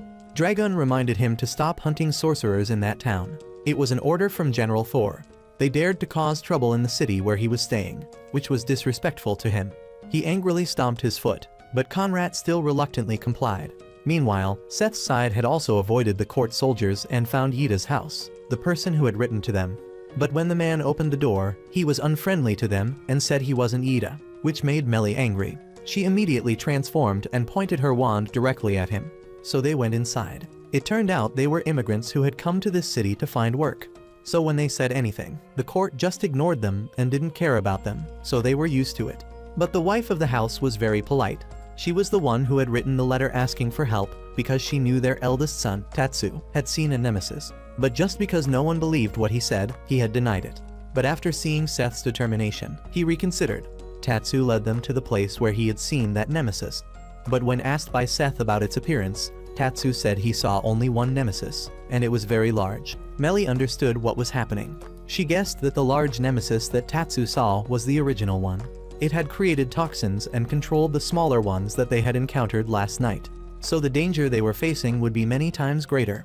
After he took them to that place, the three of them backed up, walking along that wall, and when they broke through the door, they discovered a very large feather tree. This type of tree only appeared in places where Nemesis had been. But Seth had never seen a tree this big and with so many feathers. It showed that Nemesis had been here for a very long time. At this moment, the ground suddenly shook violently. Below, the court soldiers were rushing to evacuate. Uncle Duck astutely realized that it seemed that after hundreds of years of drilling under the ground here, it had caused instability. Perhaps this place would soon collapse, which was probably why when they arrived, there was no sign of people. Uncle Duck quickly told them they should leave this place, but Seth thought differently. If there were no people encountering the Nemesis creatures, it meant that when there were no people, they would appear. That was an opportunity for them to catch them. Meanwhile, Tatsu and the Yida family were receiving evacuation orders, but he spotted the silhouette of a broom-riding sorcerer appearing on the clock. Just as they had predicted, down here, many Nemesis had appeared, including 3 that were separated. So they targeted those 3. Seth dove straight down from above and hit it unexpectedly, causing all 3 to be unable to dodge and fall unconscious. Seeing this, Seth excitedly shouted in celebration. However, they quickly regained consciousness afterward and used their tails to attack Seth. But he was unprepared and was beaten badly. Now its tail continued to attack, causing Seth to use all his strength to stop it, but he couldn't. Melly and Uncle Duck also landed. With Melly's help and Seth's coordination, the 2 of them quickly sealed the 3 mini nemesis. They just needed to wait for it to be sealed into that talisman, and everything would be over. With these 3, they would have a huge reward. Uncle Duck quickly imagined a dream about a happy family. There, Melba would praise them as heroes for catching 3 nemesis creatures, wanting to marry him 3 times, wanting 3 houses, and having 3 children. As for Melly, she wanted money to have many delicious dishes to treat everyone. Perhaps the most realistic person was Seth, who only thought, "Good, now we have money to pay off debts." But unexpectedly, from the sky fell a ring of light with a few more nemesis. So all of them had 7 nemesis creatures. Their eyes couldn't be happier. Each one that fell down meant another chunk of money in their pockets. But that hateful Grim jumped down from the rooftop and with one sword strike cut down all 7 nemesis creatures. Their money also vanished into thin air. Seth was angry and wanted to fight him. But he was using the eyes on his hands to examine them and knew they wanted to capture these nemesis alive, so they weren't the target that Grimm needed to find. He quickly said goodbye and left, though he was still touched by Melly's chain on his cloak. Melly said she had cast a spell on it, so in the future, he wouldn't be able to find them anymore. Hearing this, Uncle Duck and Seth both praised Melly. Meanwhile, after leaving that place, Grimm brought 2 men, and then ruthlessly threw them into the arms of demons. Just when they thought everything was over, the mini nemesis creatures that were sleeping soundly were also awakened and ran to that familiar flute sound. And the person behind all this was a gloomy figure with white hair. Behind him were large and fierce eyes. Those eyes were none other than those of the original nemesis. It was late, and they all went to sleep. Uncle Duck seemed unwell and said he would quickly leave this place tomorrow morning. He didn't want to stay here any longer, because a coward like him couldn't be of any help by staying here. Melly and Seth were both surprised by this decision. They wanted to persuade him badly but couldn't. Later, Seth secretly called Uncle Duck to talk after Melly had fallen deeply asleep. He told Uncle Duck about his discovery while fighting the mini nemesis earlier that day. There was a strange symbol on it that was glowing. Hearing this, Uncle Duck was startled and opened a book. The two searched by lamplight. Each nemesis had a special mark on its body. However, if it glowed, it meant it was being controlled by a sorcerer behind the scenes, a sorcerer called a Dominator. Meanwhile, that white-haired person continued to play the flute, the melodious sound as if summoning all the mini nemesis to return. Then he put down the flute, gently stroked the head of the large nemesis, and said sorry. Today they had suffered too many casualties. But they had been together for 15 years and couldn't give up now. Meanwhile, in the city center, a clown was inciting the townspeople. He said that the reason for the recent disturbances in the city was due to those immigrants. They had colluded with sorcerers and were about to turn this city into theirs. Hearing this, someone below discussed that the recent kidnappings might also be related to them. Additionally, he had heard that Captain Dragon had also arrived here to secretly investigate this city. Perhaps he was also plotting something. People should be careful to avoid the events of 15 years ago from happening again. Below the stage, the townspeople had completely believed the clown's words and cursed the immigrant. It was they who had come here to steal their jobs, and now they were scheming to take over the entire city. Quickly expel them from this town. On the wall, General Conrad heard these words. He was very excited. He was the one who had ordered that clown to do so. Dragon had come to find Conrad, not hesitating to expose the bad deeds he was doing. He was again using this tactic of inciting the people to hunt sorcerers and immigrants for him. But those sorcerers were just a cover. The immigrants were the real target that Conrad wanted to aim for. Conrad wasn't angry at being exposed. He was indeed angry at those immigrants. They had made this place dirtier, and they had brought infectious diseases. Dragon angrily warned him not to make things worse, or it would be like the tragedy of 15 years ago. Dragon also told him that tomorrow, General Thor and the magic users would come here. Hearing that General Thor was coming soon made Conrad fearfully pace back and forth. He would use a little force as a detonator, just as he had done 15 years ago. That horned sorcerer would be the most suitable detonator. Indeed, Dragon's argument was sharp, but it might not be enough to do anything to him. Conrad smiled slyly, breaking the weight in his hand. The sorcerer hunt would begin soon. Meanwhile, Uncle Duck remained determined to pack up and leave this place, despite Seth's attempts at persuasion. He said that even if he was immortal, he couldn't live here. The court here had ignored the appearance of the nemesis, so even if they caught them, they wouldn't get any reward. Despite sincerely wanting Uncle Duck to stay, he still left, so they quickly separated. Seth felt a bit hungry, so he went to Yida's house, hoping to beg for a meal.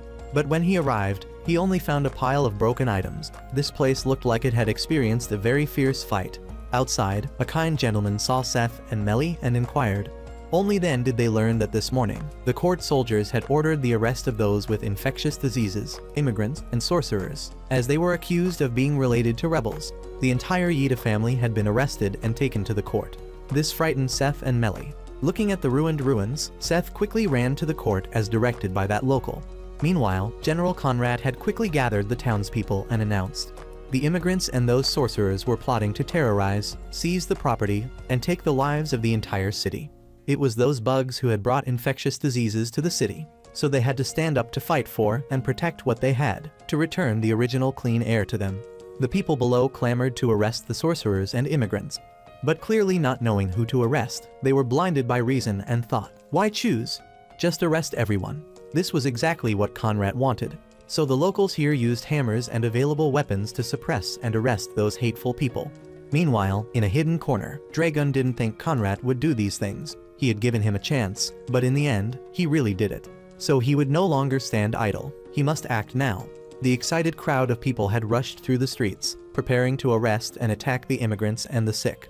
In a dark alley, Uncle Duck was fearfully escaping. He absolutely had to leave this place. But after a few steps, he discovered in that old house all the nemesis creatures lying asleep. Uncle Duck was terrified. He couldn't believe their nest was here, and the court soldiers had done nothing about it. But before he could do anything, Uncle Duck had already been captured by General Conrad. Meanwhile, on a tall building, Tatsu was tied to a pillar, and the locals here were preparing to light torches to burn him. But Seth arrived just in time and rescued Tatsu. Then the two got on Melly's broom and flew away. Receiving urgent reports from subordinates that Seth's group was at the north gate, Conrad immediately ordered the attack with advanced cannons in that direction, without evacuating the civilians from the area. He said if they could serve the country, it would be an honor for them. After bringing Tatsu to a safe place, they learned that his parents had been arrested by the court. All of this was ordered by Conrad himself. But now the civilians had caught up. They shouted to catch the sorcerers. This frightened Seth, and he called for Melly to run away. But at this moment, Melly had already transformed. She angrily pointed her wand at the direction of the townspeople, ready to attack if they approached. But Seth stopped her, hugging Melly and Tatsu as they ran away. Because they couldn't harm innocent people who had been manipulated by Conrad, who were only acting out of fear. If they wanted to deal with anyone, they should deal with Conrad and the court soldiers. Before he could finish, cannon shells were fired at them. Conrad stood proudly and announced that they were surrounded and should quickly surrender. From the smoke, Seth continuously attacked the court soldiers. However, Conrad, commanding his talented troops, blocked all of Seth's attacks. Fortunately, with Melly's support, the two of them managed to break through the defensive layer of soldiers. But it was General Conrad himself who took action, making Seth no match for him, and he was subdued. Melly also had her wand broken by Dragon, and then they brought out Uncle Duck to threaten them. So Seth had to lie still and be tied up. Melly was locked up with Uncle Duck, who looked very haggard. Meanwhile, Seth was held by the head by Conrad, who wanted to dispose of him. But thanks to Dragon's reminder that Lord Thor wanted Seth captured alive, he ordered someone to wrap bandages around Seth's hands so he couldn't use magic. Seeing this childish action, Dragon softly reminded him, "That one is not as normal as you think," and then left. At this moment, Melly woke up and wanted to save Uncle Duck, but couldn't because this was a black iron prison, so magic couldn't be used. Uncle Duck tried his best to tell Melly that there were many nemesis here, then exhaustedly passed out. Conrad brought Seth and Tatsu to stand before the townspeople. He proudly announced that this was the evil sorcerer he had just captured. Indeed, the immigrants had cooperated with these sorcerers to rebel and terrorize this city. As a protector of the city, he had captured him, and it was he who had stored a nest of nemesis in a nearby building. These people were behind all the strange events that had occurred. Hearing these words, they felt afraid. The shouting of the people made Conrad even more excited. Seth was very angry. Clearly, those mini-nemesis were controlled by another nemesis. Conrad scoffed. He knew, of course, so clearly. He wanted to blame everything on the sorcerers and immigrants. He had closed all the city gates, trapping the people in District 12. Before their shock, he said, "Very sorry, but you know too much, so I have to kill everyone here." Seth, frightened and angry, exploded and gathered powerful Fantasia streams from his hand, delivering a strong blow towards Conrad. Knocked down from the wall, Conrad was furious. He took out an unnamed potion from his pocket, drank it, and immediately grew much larger, turning into a purple-skinned monster. Then he ordered the cannons to fire at the civilians. Upon receiving the order, the soldiers acted. Watching the shells fly towards the innocent people, Seth could do nothing. Fortunately, at this moment, the bandaged Grim appeared, using magic to absorb all those shells, saving the innocent people. He asked Seth if he and the sorcerer controlling the nemesis knew each other. Seth had never even met him, so how could they know each other? Grim used bandages to wrap Seth's wounded arm. Very quickly, he no longer felt pain. Grim said the bandage was made from the feathers of that feather tree. It contained Fantasia that would quickly heal wounds. Then Grim turned toward those soldiers, returning all the bullets on his body back at them. With just one move, he quelled those disorderly soldiers. But at this moment, on that clock tower, a powerful Fantasia appeared, like a swirling vortex enveloping the entire city. Grim quickly flew over to stop that woman. Meanwhile, Seth wanted to go with Grim, but was blocked by that hateful Conrad. He was indifferent to the fact that those nemesis would destroy the entire city, because he was the mastermind, spending a lot of money to hire her to come here to work. That's why he was indifferent to the fact that nemesis were appearing in the city. This man was truly cunning, treating people's lives as worthless. On Melly's side, she was locked in the same cage as Uncle Duck. Melly noticed that his pulse was no longer beating. She fearfully cried out, and little Green Berry quickly flew over with the cage key. Thanks to this, Melly escaped. She came to rescue the court soldiers who were in danger from a mini-nemesis. Grim had great difficulty attacking the mini-nemesis because there were so many of them. He wondered why she chose this moment to appear, as she had been hiding for 15 years. Seth couldn't fight against this hateful Conrad. He had a supreme spear, and moreover, its purity was 72%, completely resistant to Fantasia. Tatsu wanted to open the city gates to free everyone, but to do that, he had to get past that hateful Conrad. Down here, chaos was everywhere. A woman carrying her child ran, begging for help from the court soldiers. But they were heartless, even more frightened when they saw that nemesis chasing her. She still begged, at least save her child. But they still didn't care. Right after, that nemesis was taken down by Lord Dragon's arrow. He mocked the soldiers. You once promised to use your lives to protect the people, didn't you? At this moment, they were ashamed of this. Suddenly, a loud sound rang out behind Lord Dragon, but it was because Melly had managed to eliminate a nemesis. She fearfully faced Dragon's arrow, but he shot the one in the distance and had no intention of killing Melly. Meanwhile, that woman was playing the flute, making extremely powerful Fantasia whirl all over the sky. Right after this, she would show everyone her performance. All people would no longer have the chance to see tomorrow. Even Conrad didn't know what she was saying anymore. He looked confused by these words. Then she launched an even stronger attack. Grim also detected the danger and importance of the issue, so he quickly ran to the bell. Up here, Seth used all his strength to resist that Conrad. Seth had reached his limit, but still tried to buy time for Tatsu to run and open the city gates. Seth threw his shoe in his face, even took away his beloved beard, stuck it on his own face, and taunted him. Down here, Tatsu had successfully sneaked in and opened the city gates. But unfortunately, the city gates had 2 layers of doors. Tatsu was grabbed by the neck after successfully opening the outer layer of doors. Seth also knew this. This Conrad was truly insidious. He knew Seth's left hand could no longer be used, so now the chance of winning belonged to him. Whether that spike fell and crushed the people here or not, it had nothing to do with him. In Conrad's heart, there was only fame and himself. He laughed savagely. Finally, this day had come. It was this day. On the other side, she laughed like him. With the same ambition, they were both bad people with a common ideology, truly terrible villains. The monsters that brought disaster were called nemesis, and the only ones who could destroy them were sorcerers. However, sorcerers were considered carriers of disease and were avoided. From the sky, the bell tower carried strong winds like a vortex, blowing away the townspeople. Conrad shouted, asking her what she wanted to do. The woman slowly removed the hat she was wearing and offered to tell a sad story from the past. 15 years ago, the court had taken custody of infected children and planned to turn them into soldiers to fight Nemesis, including Busit, Han, and Greta. The children were named the defense team. They were not welcomed by the townspeople and were thrown into prison with violent criminals and illegal immigrants. Each day that passed was like hell for the children, but they still encouraged each other and tried their best to survive. One day, when the people outside were shouting and cursing the children as diseased, as monsters, and wanting to drive them away. Sitting in the cell, hearing these insults about themselves, the children were sad and asked themselves why they had to endure such derogatory words from the townspeople.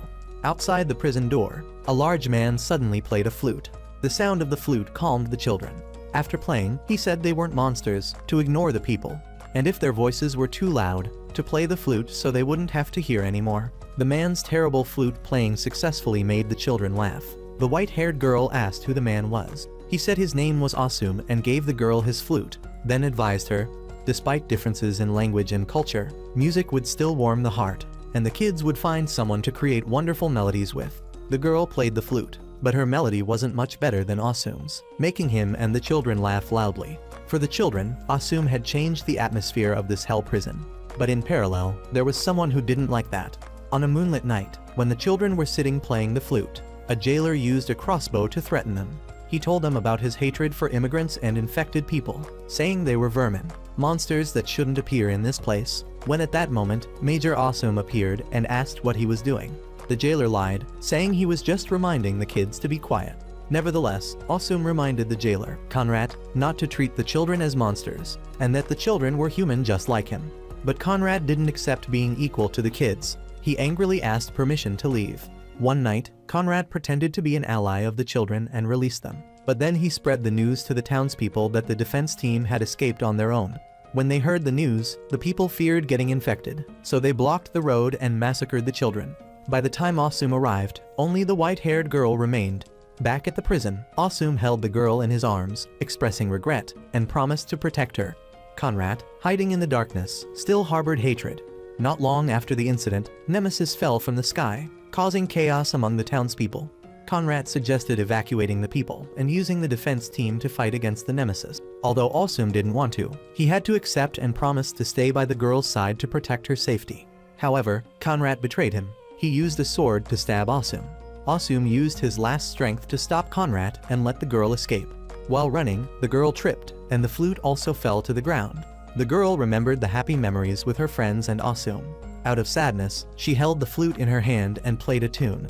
The gentle sound of the flute echoing everywhere lured the Nemesis to surround the girl. They surrounded her, staring at her. She thought they would attack her, but they didn't do anything. It seemed they just wanted to listen to the flute. Seeing an injured Nemesis, she felt empathy for them. The girl thought they probably didn't want to come to this place either. The army fired bullets everywhere, making the entire town fall from the sky. Witnessing Road 13 collapse, the girl and the Nemesis left together. From that day on, the girl's heart also grew cold. Back to the present, it turned out the storyteller was that child from years ago. In the past, after the incident, Conrad blamed the immigrants and told the captain that the end of Road 13 was to save the city. He believed that immigrants were the source of sin. They were the dirty ones, bringing infectious diseases, and moreover, because of them, this place lost its ecological balance and jobs. They had to pay for the immigrants and still had to endure that infectious disease. In general, the more he talked about it, the angrier Conrad became, because he hated these immigrants so much. The townspeople unanimously turned around, pointing their spears at him and standing on the woman's side, thinking the woman would save the people. But she said she wanted to kill everyone. Someone spoke up, saying they weren't involved because they didn't live here 15 years ago. But she angrily retorted that they had tried to kill the infected children and innocent sorcerers, so they were no different from Conrad. To her, they were enemies and must be punished. The woman played the flute, calling a vortex. At that moment, the mysterious sorcerer wearing a hat and a face wrapped in white bandages said there was one more thing he wanted to ask her, then used his power to break the vortex. Taking advantage of the opportunity, Conrad called for the army to fire cannons at them. The army hesitated, fearing that doing so would harm the townspeople. But he had many times disregarded the lives of the people, so this time was no different. He still gave the order and didn't care about the people at all. Seth confronted Conrad. He believed that the girl's hatred was caused by Conrad, and Conrad was the weakest. Too angry at being called weak, Conrad used his weapon to charge straight at him, but was repelled by him with one hand. Conrad was surprised by his strength. Both rushed at each other. Even now, he still believed that the existence of infected people was a crime, and eliminating them wasn't blameworthy. He was truly angry at his words and shouted loudly that they were sorcerers, not bugs, then used his power to hit him directly in the stomach. His power seemed to increase. Using just his legs, he knocked Conrad far away. He realized that the boy had the ability to freely control Fantasia. Indeed, it was extraordinary. Controlling with hands was already very difficult, but this time it was with both legs, truly eye-opening for Conrad. Not accepting that he was weaker, Conrad concentrated all his strength and attacked Seth relentlessly. He used his hand to throw Seth into the air, then used his weapon to shoot at him. While he was self-satisfied that he was the wall protecting the city's safety, Seth had already absorbed his weapon. He said if he was a wall, he would break through this wall, then used his power to charge straight at Conrad.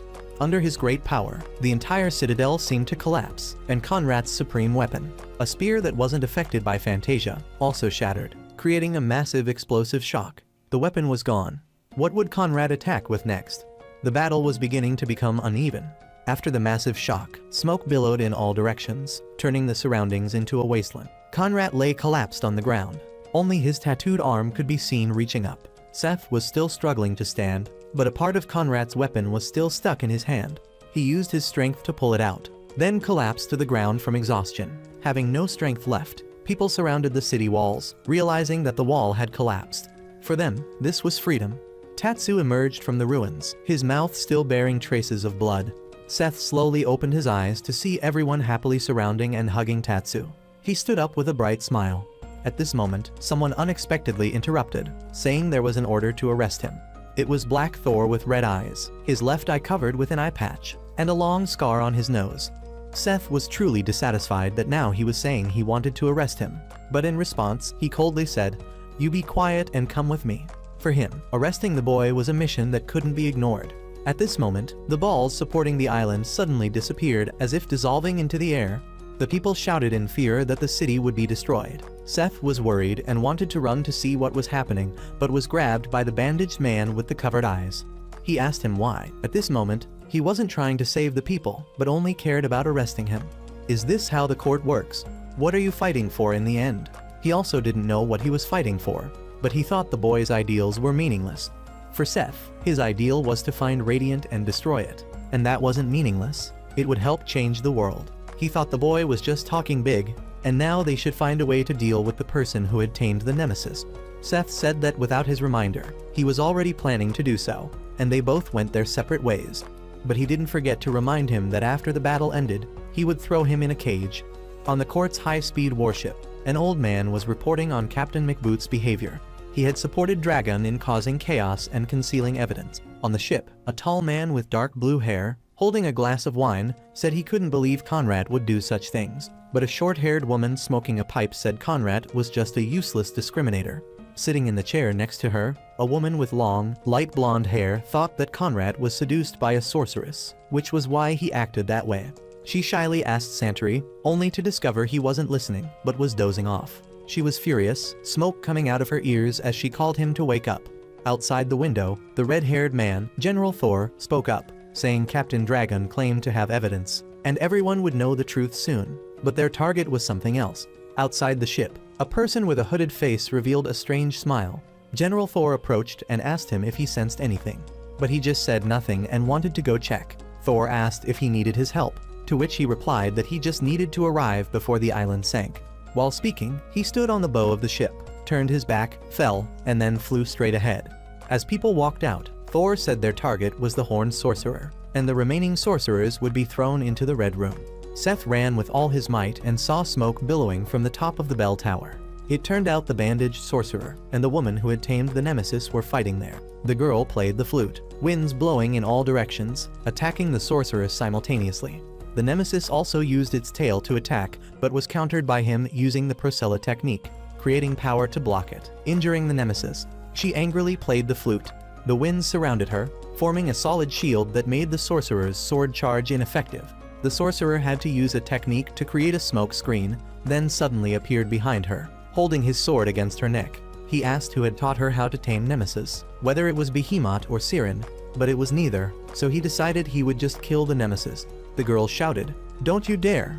then used the hidden sword in her flute to attack him, wounding him, after which he escaped. Melly lay on the pile of ruins, only now regaining consciousness. Remembering past events and the present, she felt useless and lost control, using her sword to slash everywhere. Each of her slashes cut the Nemesis in half. A figure appeared behind her. Seeing this, she wanted to cut that person, but surprisingly, it was Seth. He blocked her hand and called out Melly's name loudly to calm her down. When Melly had calmed down, she suddenly burst into tears and kept saying Uncle Duck's name. Then Seth pulled out from his pocket a baby that looked exactly like Uncle Duck, making her scream in surprise. It turned out he had detected strange fantasia and had found Duck, but Duck was unconscious, making him think he was dead. But inside his coat, baby Duck appeared. The reason for this strange occurrence was that Duck had been cursed with body separation. Seeing baby Duck safe, Melly hugged him tightly, making the little one almost suffocate. Then suddenly, the bandaged sorcerer came to announce that everyone should run away because the Dominator and Nemesis were very powerful. If they wanted to defeat it, they would have to kill the girl who had tamed the Nemesis. Melly wanted to restrain the Nemesis so Seth could kill the Dominator, so Grimm said he would support them. The girl controlling the Nemesis was standing high, looking at the city when Seth's group rushed over. She played the flute, calling the Nemesis to attack, but Seth had used his skill to destroy them. But due to the large number of Nemesis, they attacked simultaneously, making him fall into a vortex. Seth dreamed he was falling, then woke up to find himself in the bell tower, facing a man with a hood completely covering his face. He said he wanted to meet him, then removed his hood. He was surprised to see the face of a young man with 2 horns on his head and an X-shaped scar on his forehead. Outside, Melly was worried about Seth, but the sorcerer said Seth was still safe, and they decided to carry out the plan. Grim appeared and attacked the Dominator but was countered by her. Taking advantage of the opportunity, Melly rushed out to ambush her but was blocked by the Nemesis. The girl's power was overwhelming, attacking Melly and injuring her all over. At this point, the Dominator's power was also weakening because Melly had sealed her Fantasia power in the lamp. The sorcerer took out a magic paper from his pocket containing a large tannable inside. Using the tannable, the sorcerer destroyed the Nemesis. Meanwhile, Seth and the other person asked for names. This person identified himself as Byron. He asked if the bandage on Seth's face was a sealing charm so he could use all his strength. But Seth only said it was a bandage to cover the scar from fighting the first Nemesis. Byron said he still hadn't used all his sealed power and asked him who he was fighting for. Seth suddenly remembered something. He didn't answer but just thanked Byron and rushed off, leaving Byron with the words that Seth was his beloved family. Outside, the Dominator still kept Nemesis in a scroll. She had combined Nemesis and Fantasia, making her power stronger and attacking with fierce vortices. On the ground, cracks suddenly appeared. From the cracks, lightning appeared, and he said, "Finally, I did it," with a face full of confidence. Seth jumped from the ground. The girl controlling the Nemesis saw this and moved back a distance from him. Seth asked if her name was Dominator. In response, she only knew him as the sorcerer who had fought with Conrad. She was surprised that Seth had fallen from such a height and was still unharmed. Instead, he had come directly to confront her. The girl didn't hesitate to swing an attack at Seth, but fortunately, he dodged it. Immediately, she attacked Seth again. But this time, Seth didn't dodge but used his hand to block the sword hidden in the flute. She asked Seth what his purpose was in coming here. He said gruffly that he came to stop her from destroying the island. Saying this, he swung his fist, but she dodged it.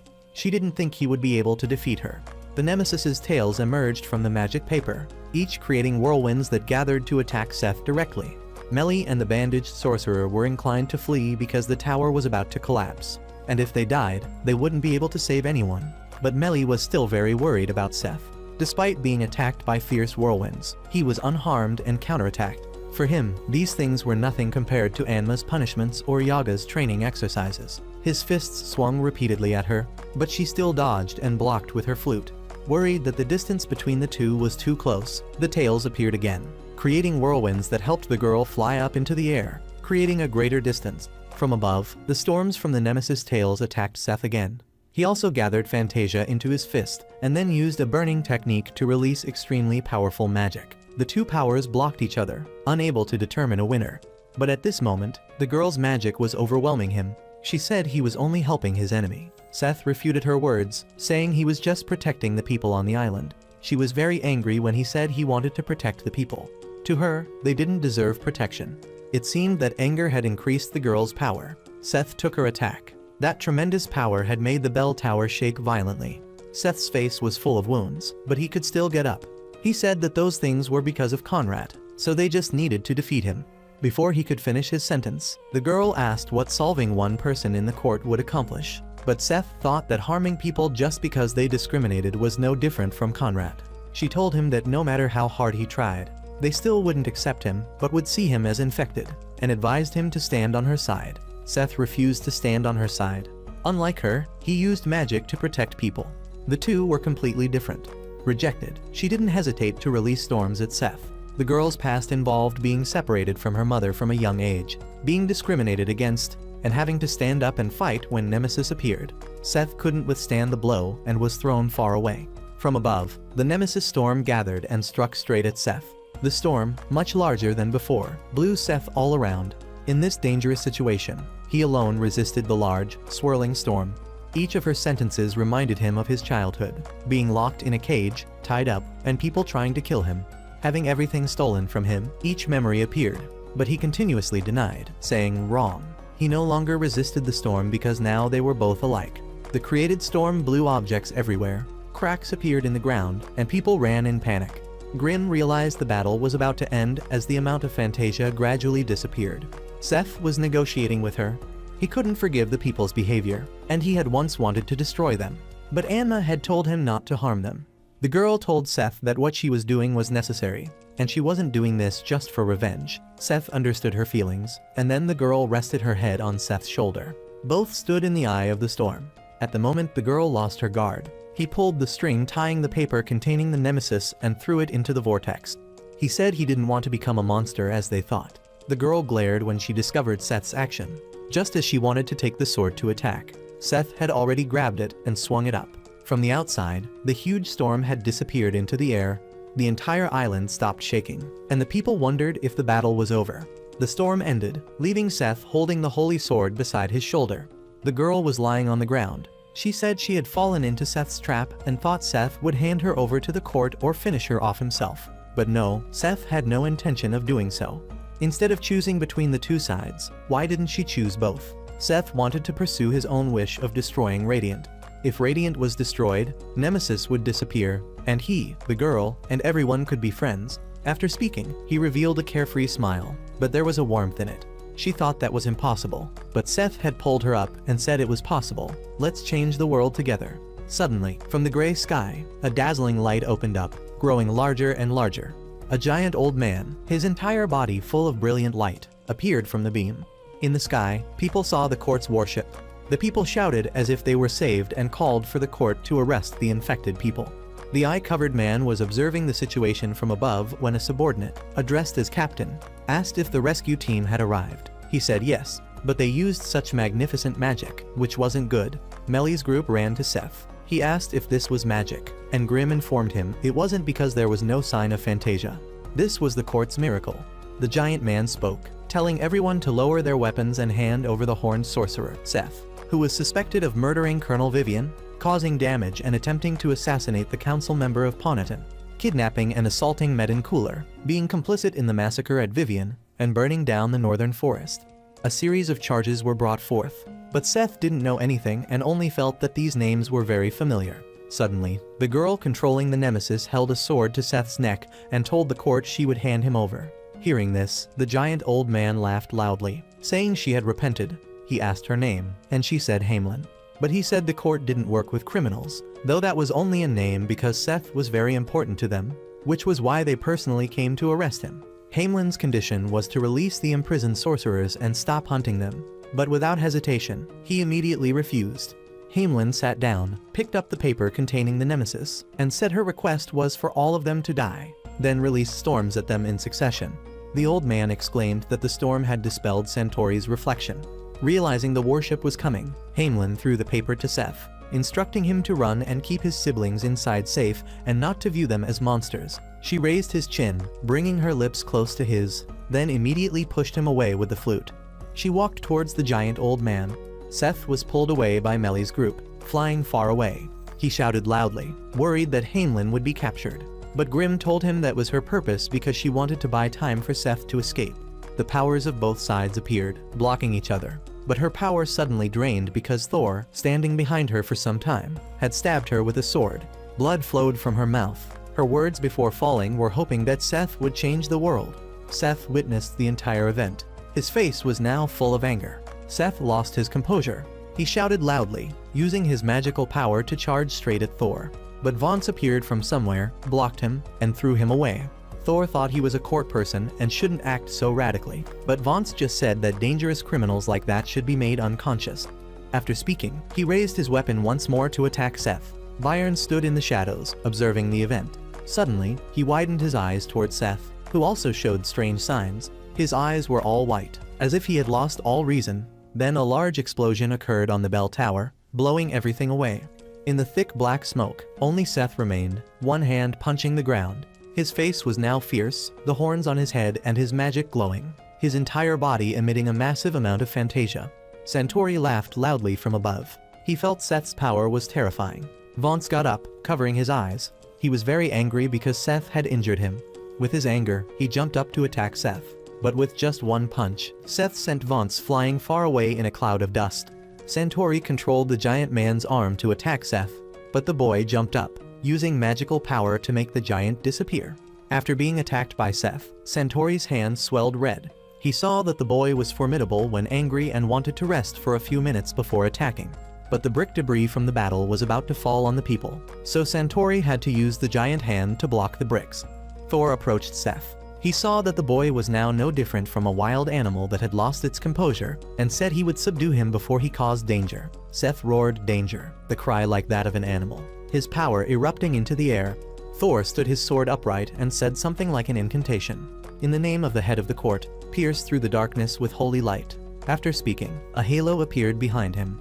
Thor swung each slash, cutting the ground into several parts, but Seth still dodged. From the thick dust, Thor rushed to strike Seth. Seth cried out in pain. He discovered that the boy's hand was gradually losing its connection with Fantasia, and he wouldn't be able to maintain this form much longer. Seth growled, using his fist to strike Thor's holy sword. His power was like a storm being released. Santori used his hand to break the power flow, not allowing it to fly far. The court people were very surprised that Seth could hold out so long when confronting Thor. Thor used his sword to throw Seth off the edge of the bell tower. He hung in midair, clinging to the floor, but the giant, Santori, who controlled it, had come to punch the floor, shattering it and causing him to fall. Taking advantage of the opportunity, the giant used his arm to catch Seth, but he had disappeared. The court lost track of Seth's group. Thor ordered Lot to lead the reconnaissance team, Mina to lead the rescue team, and he would go to check on Vons. The island was now as ruined as a wasteland. Grim and Melly tightly held Seth, who was wrapped in bandages all over, gliding through the wind with magic. Melly asked Seth what had happened to make him like this. She had never seen him in this state, but Seth remained silent, saying nothing. Grim interrupted, saying now was not the time to worry because the Empire was hunting them. At this moment, Grim took out a chest, inside which were countless human arms reaching up. It turned out they were people who had had contact with Nemesis, or had witnessed Conrad's crimes, whom Grim had taken away to avoid danger. Duke was dazedly leaning against the chest when Melly discovered him. He wriggled like a baby, afraid of being locked up again. Melly quickly picked Duke up and comforted him. She wondered how they could leave the island with Seth and Duke like this. But Grim said not to worry because someone had come to pick them up. A wind blew, and in the sky was a ship with the strange shape of a cat from Actimus. A man dressed in colorful clothes, holding a loudspeaker, told Melly's group that they had come on Majesty's orders. Meanwhile, the blonde woman from the court was ordering the army to provide first aid to the people, leaving the pursuit of the escaped sorcerers for later. Dragon was standing high, looking at the island when Thor approached. He said he had heard the report about Conrad. Dragon bowed his head, apologizing for failing to stop Conrad. But Thor thought that was everyone's fault, not just Dragon's, and he had successfully controlled his emotions to save innocent people. Santori was dozing off when suddenly fireworks shot up, waking him. Fireworks exploded in all directions in the sky, making him think this was an enemy attack, and they were trying to make the court lose vigilance. Suddenly, a soldier called to the captain, "Look!" In the sky were a bunch of cat-shaped balloons in various colors, rising with fireworks exploding behind them. The scene was now beautiful, just like a festival. The people happily watched the fireworks. They saw this as an announcement that the conflict had ended and hoped that things would be better in the future. Mixed in with the fireworks and balloons, the ship carrying Seth's group slowly departed. Seth, still wrapped in bandages, lay motionless. They flew through the night, the next destination of the ship being Actimus. Seth was immersed in a dream. He reached out, and each of his memories gradually appeared, one by one. Suddenly, the memory stopped. Hainlin appeared before him. She approached, whispered in his ear, "Goodbye, kid," and then vanished, leaving Seth sitting there, blaming himself for not being able to save her. His purpose in coming to the island was to catch Nemesis, but everything had become a mess. Byron appeared from behind Seth with an expressionless face. Seth asked what he had done to him. Byron said he had been nearly dead, and that was the only way to save him. Seth blamed Byron for changing him like that without permission. But Byron asked if he was willing to be killed alongside his friend by the enemy. He recalled that at that time, he couldn't distinguish who was a friend and who was an enemy, and memories kept flooding into his head, memories he didn't know belonged to whom. Byron explained that it was his power that he didn't know about. Byron simply helped him access them. Seth wondered who he was, and with such a similar appearance to his, were they brothers? Byron replied that he was his older brother, surprising Seth greatly. Seth's mood was still sad. He felt guilty about Hamelin, thinking that just destroying their evil would be okay. But Hamelin was a different case. Byron consoled him, saying he had already defeated Conrad, but out there, many like Conrad still existed. Could he destroy them all with his power? Byron couldn't answer Seth's question. Seth hoped he would leave him alone. Remembering Hamelin's sad face, Seth blamed himself again for not being able to help anyone. Dawn broke. Seth's group had reached Actimus. Seth was still unconscious on the bed. Duke and Melly were arguing noisily, waking Seth up. He called Duke and Melly's names. She burst into tears beside Seth because she was so worried about him. Sitting up, seeing himself wrapped in bandages, he asked if Grim had wrapped them for him. Duke suddenly shrank back, saying not to mention his name in case he appeared. And Grim really did appear. He came to check on him. Seth thanked him for saving him, but Grimm said there was no need to thank him. If Grimm hadn't mistaken him for an accomplice of the Dominator, he would have saved him earlier. While speaking, Seth suddenly felt pain from the wound caused by Thor. Because he had the ability to neutralize Fantasia, separate magic in the body, and make magical objects ineffective, this wound couldn't be healed by ordinary magic, and he might not be able to use Fantasia with his injured arm anymore. But Seth felt that was also good because with this arm, what he could do was violent and reckless. Suddenly remembering, he asked how the island was. He learned that it had already been restored by the Imperial Army. Conrad was gone. No one knew what would happen to the city, but perhaps it would be better. Seth said that in the end, the court had saved the island. Seth asked what had happened to the Nemesis. He was told to believe they were living peacefully in the Academy's detention facility. Night fell. In the large castle, Majesty was leisurely eating ice cream. A subordinate reported that they had followed his orders, but Majesty said he didn't remember giving such orders, then told the subordinate to leave. Afterward, he revealed a strange smile and said things were starting to get interesting. Seth sat alone on the bed, contemplating something. Some time had passed since the incident on the mechanical island. Seth's group had returned and lived in peace. However, Melly and everyone else noticed that Seth kept eating continuously, which they found very strange. Seth had changed, becoming more subdued, no longer having the lively and naive demeanor as usual, only a dazed mind, wandering around like a soulless person. Even when they went to Melba's coffee shop, Melly and Melba happily hugged each other because finally, Melly and Seth had returned safely. But they didn't see Uncle Duck anywhere, which made Melba wonder. Seth gently released him from his neck. Seeing Melba's surprise, Melly explained that due to an incident in the Sound Town, he had become small like this. Uncle Duck had intended to hide because he knew there was no longer any chance for him and Melba. Before it was difficult, now it was impossible, but beyond Duck's expectation. Melba liked this small version of him. She hugged him to her chest and was endlessly delighted. She even offered to change diapers for Uncle Duck, making him both pleased and embarrassed, with a bit of anticipation. Uncle Duck secretly thought, could Melba be about to see my teacups? However, things didn't turn out as Uncle Duck thought. The person who changed the diapers was Melba's papa. He looked like he no longer wanted to live, until Melba told them that Seth, Melba, and Duck were now becoming very famous. They had been in the newspaper with the headline, "The biggest debtor of Actimus has become a superhero." They had rescued the mechanical island, a place that seemed to have been destroyed by that evil, wicked sorcerer controlling the Nemesis. Hearing this, Seth suddenly paused, surprised that they would talk about him like that, an evil sorcerer. Hearing these words made Seth feel hurt. Suddenly, at this moment, a letter was delivered from the sky by the leader cat. He was very pleased with their glorious victory. Therefore, he would host a celebration party at his palace. Everyone was delighted to hear about the royal party, except for Uncle Duck, who was sad. He was certain that the stinking cat would add up debt for everyone after the party, thus becoming indebted with more debt.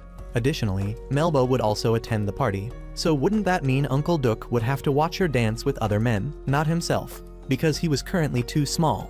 At the party organization, people gathered to celebrate happily. Melly, Seth, and Duck were also happily dressed elegantly. They looked very different from their usual selves. Because he wanted to dance with Melba, Duck spent all his savings to go to a chemical store to buy growth medicine, since it would have a random effect at some point. Uncle Duck was only a little bigger. This place was indeed lively, with delicious food prepared by Actimus's top chefs. It was a truly luxurious party. At this moment, the lights around suddenly went out, leaving only the stage in the center. The host came out to entertain. Next, they invited everyone to welcome the city's hero, the Debt King. So the Debt King landed painfully. That cat was being boastful. He boasted that Seth was a hero, but ultimately, if Seth hadn't come to Actimus, he would just be a nobody. In conclusion, Seth's success was largely due to him. Truly a shameless cat.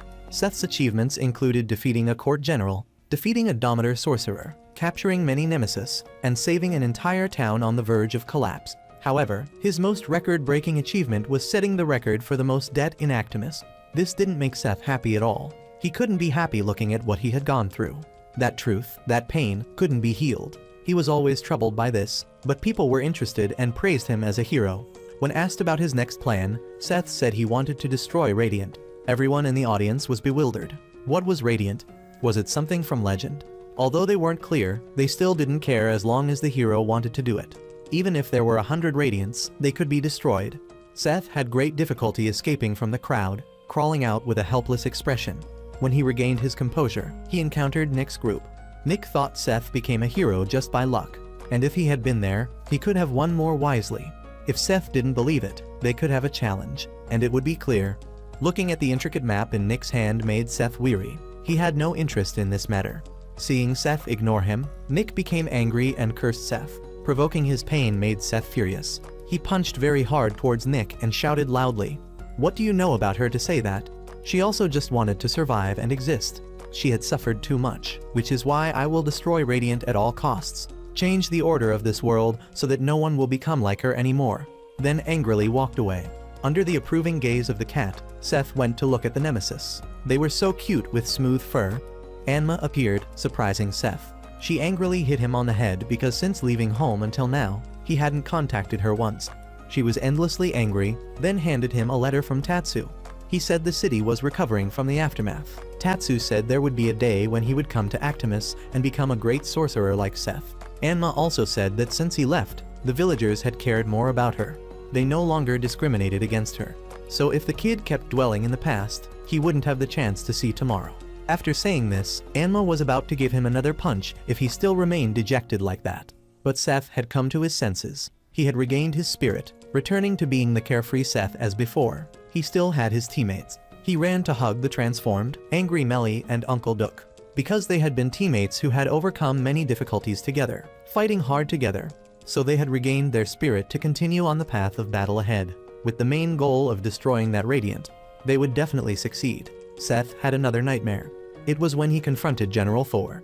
At that time, he had lost all reason and turned into a monster that could no longer be controlled. Before his eyes was a scene of ruins and devastation. Melba, Uncle Duke, and his loved ones were all in danger. Even Melly had fainted. When she drowsily woke up, she looked at him in fear and said, "Monster." Waking up from that terrifying dream made Seth horrified. He was very afraid, but perhaps this was a warning.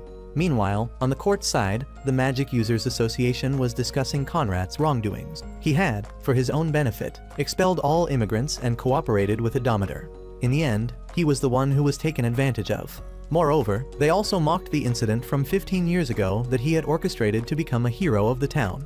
Yet 15 years later, he was embarrassingly overthrown. But ultimately, hot-tempered people couldn't work in the court. On Dragon's ship, the new soldier was complaining. Although he knew the people of the mechanical town were in difficulty, it wasn't necessary to take all their food to supply them like that. Now the entire ship was in a state of starvation and had no strength at all. The deputy, seeing this, consoled him, saying perhaps Dragon felt guilty towards the townspeople because he was Conrad's superior when this incident occurred. Perhaps Dragon was feeling very guilty. Although in the end, he had come and helped the people, no one knew what he was thinking inside. They decided to dock the ship near a small island. The deputy ordered everyone to find anything edible on this ship and bring it back. The deputy checked the dictionary and discovered that there might be mountain rabbits here. Hearing about rabbits, it seemed very delicious. But mountain rabbits weren't rabbits living on mountains, but supreme rabbits, carrying an entire mountain on their backs and running. The soldiers were chased until they were out of breath. Fortunately, thanks to Dragon, who used his bow to chase it away. So the deputy found another dish. This time, it seemed to be a delicious dish. After a long time of searching for food on the island, what they received were only small potatoes. With this amount, how could it be enough for everyone on the ship to eat sufficiently? Moreover, they were strong young men who couldn't possibly have enough strength to fight by eating just this little. Captain Dragon was also silent, after which the entire group lay down on the dining table. They were waiting for the captain to contact nearby towns to receive supplies. But no, they didn't care about the court officials, so they didn't provide any kind of food because their trust had been shaken.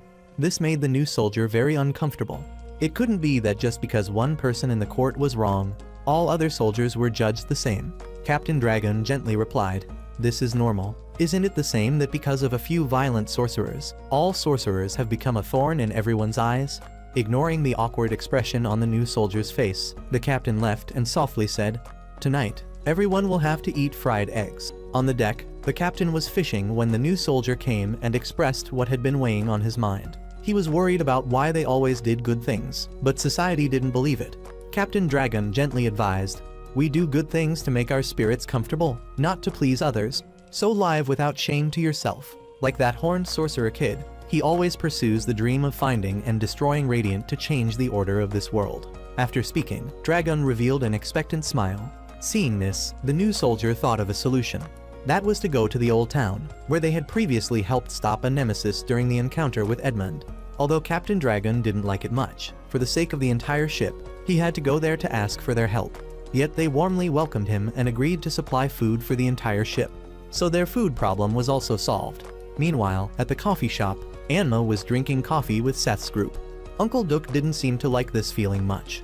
He didn't want to meet this wrinkly-faced old woman Anma at all. Every interaction with her made him very afraid. Although he spoke ill of her softly, Anma still heard it, so he was scolded. On the other side, Melba had brought everyone a cup of coffee, but its pale color made everyone doubtful. Melba and her papa lamented that lately, coffee beans had been scarce, so the price was very expensive. They would probably have to close the shop soon. Hearing this, Anma said it was probably because of the situation in the mechanical town, because that place was the largest production factory. They were the intermediaries processing goods. All types of coffee beans or rice had to go through there before being distributed to people in Actimus as well as other cities. Perhaps in the near future, not to mention coffee, even rice might not be guaranteed. So Melly naively replied, "It's just coffee. How could anyone not survive just because of a lack of coffee?" Hearing this, Uncle Duke seemed to wake up and shouted. Under the sewer, the octopus was lying weak. It was withering as if it had no life left. Uncle Duke hugged it, crying. He was afraid of losing this close friend. So Seth and Melly rushed to find coffee for Uncle Duke to feed the octopus. They ran back and forth, then brought a cup of pitch black coffee. Uncle Duke was endlessly touched, but when he tasted it, he realized it was ink. He scolded the two of them, so they went again to find coffee beans for him. But this time, it was actually beans. They rushed again to search. This time, they brought back a coffee plant. Uncle Duke was so happy that tares fell, but waiting for it to grow. Who knew when that would be? Finally, this time, they brought real coffee, which was coffee beans. Uncle Duke sobbed. Everyone quickly brewed coffee for the octopus to drink. After being infused with caffeine, it was bursting with life again. It gently offered coffee to Duke, also wanting him to enjoy it. But at this moment, Uncle Duke remembered why the two of them could find so much coffee. Seth naively answered that it was thanks to the cat's guidance. He said coffee was currently very expensive, but they could owe it, so Seth bought it. When he heard the debt amounted to 100 million, Uncle Duke fell to the ground.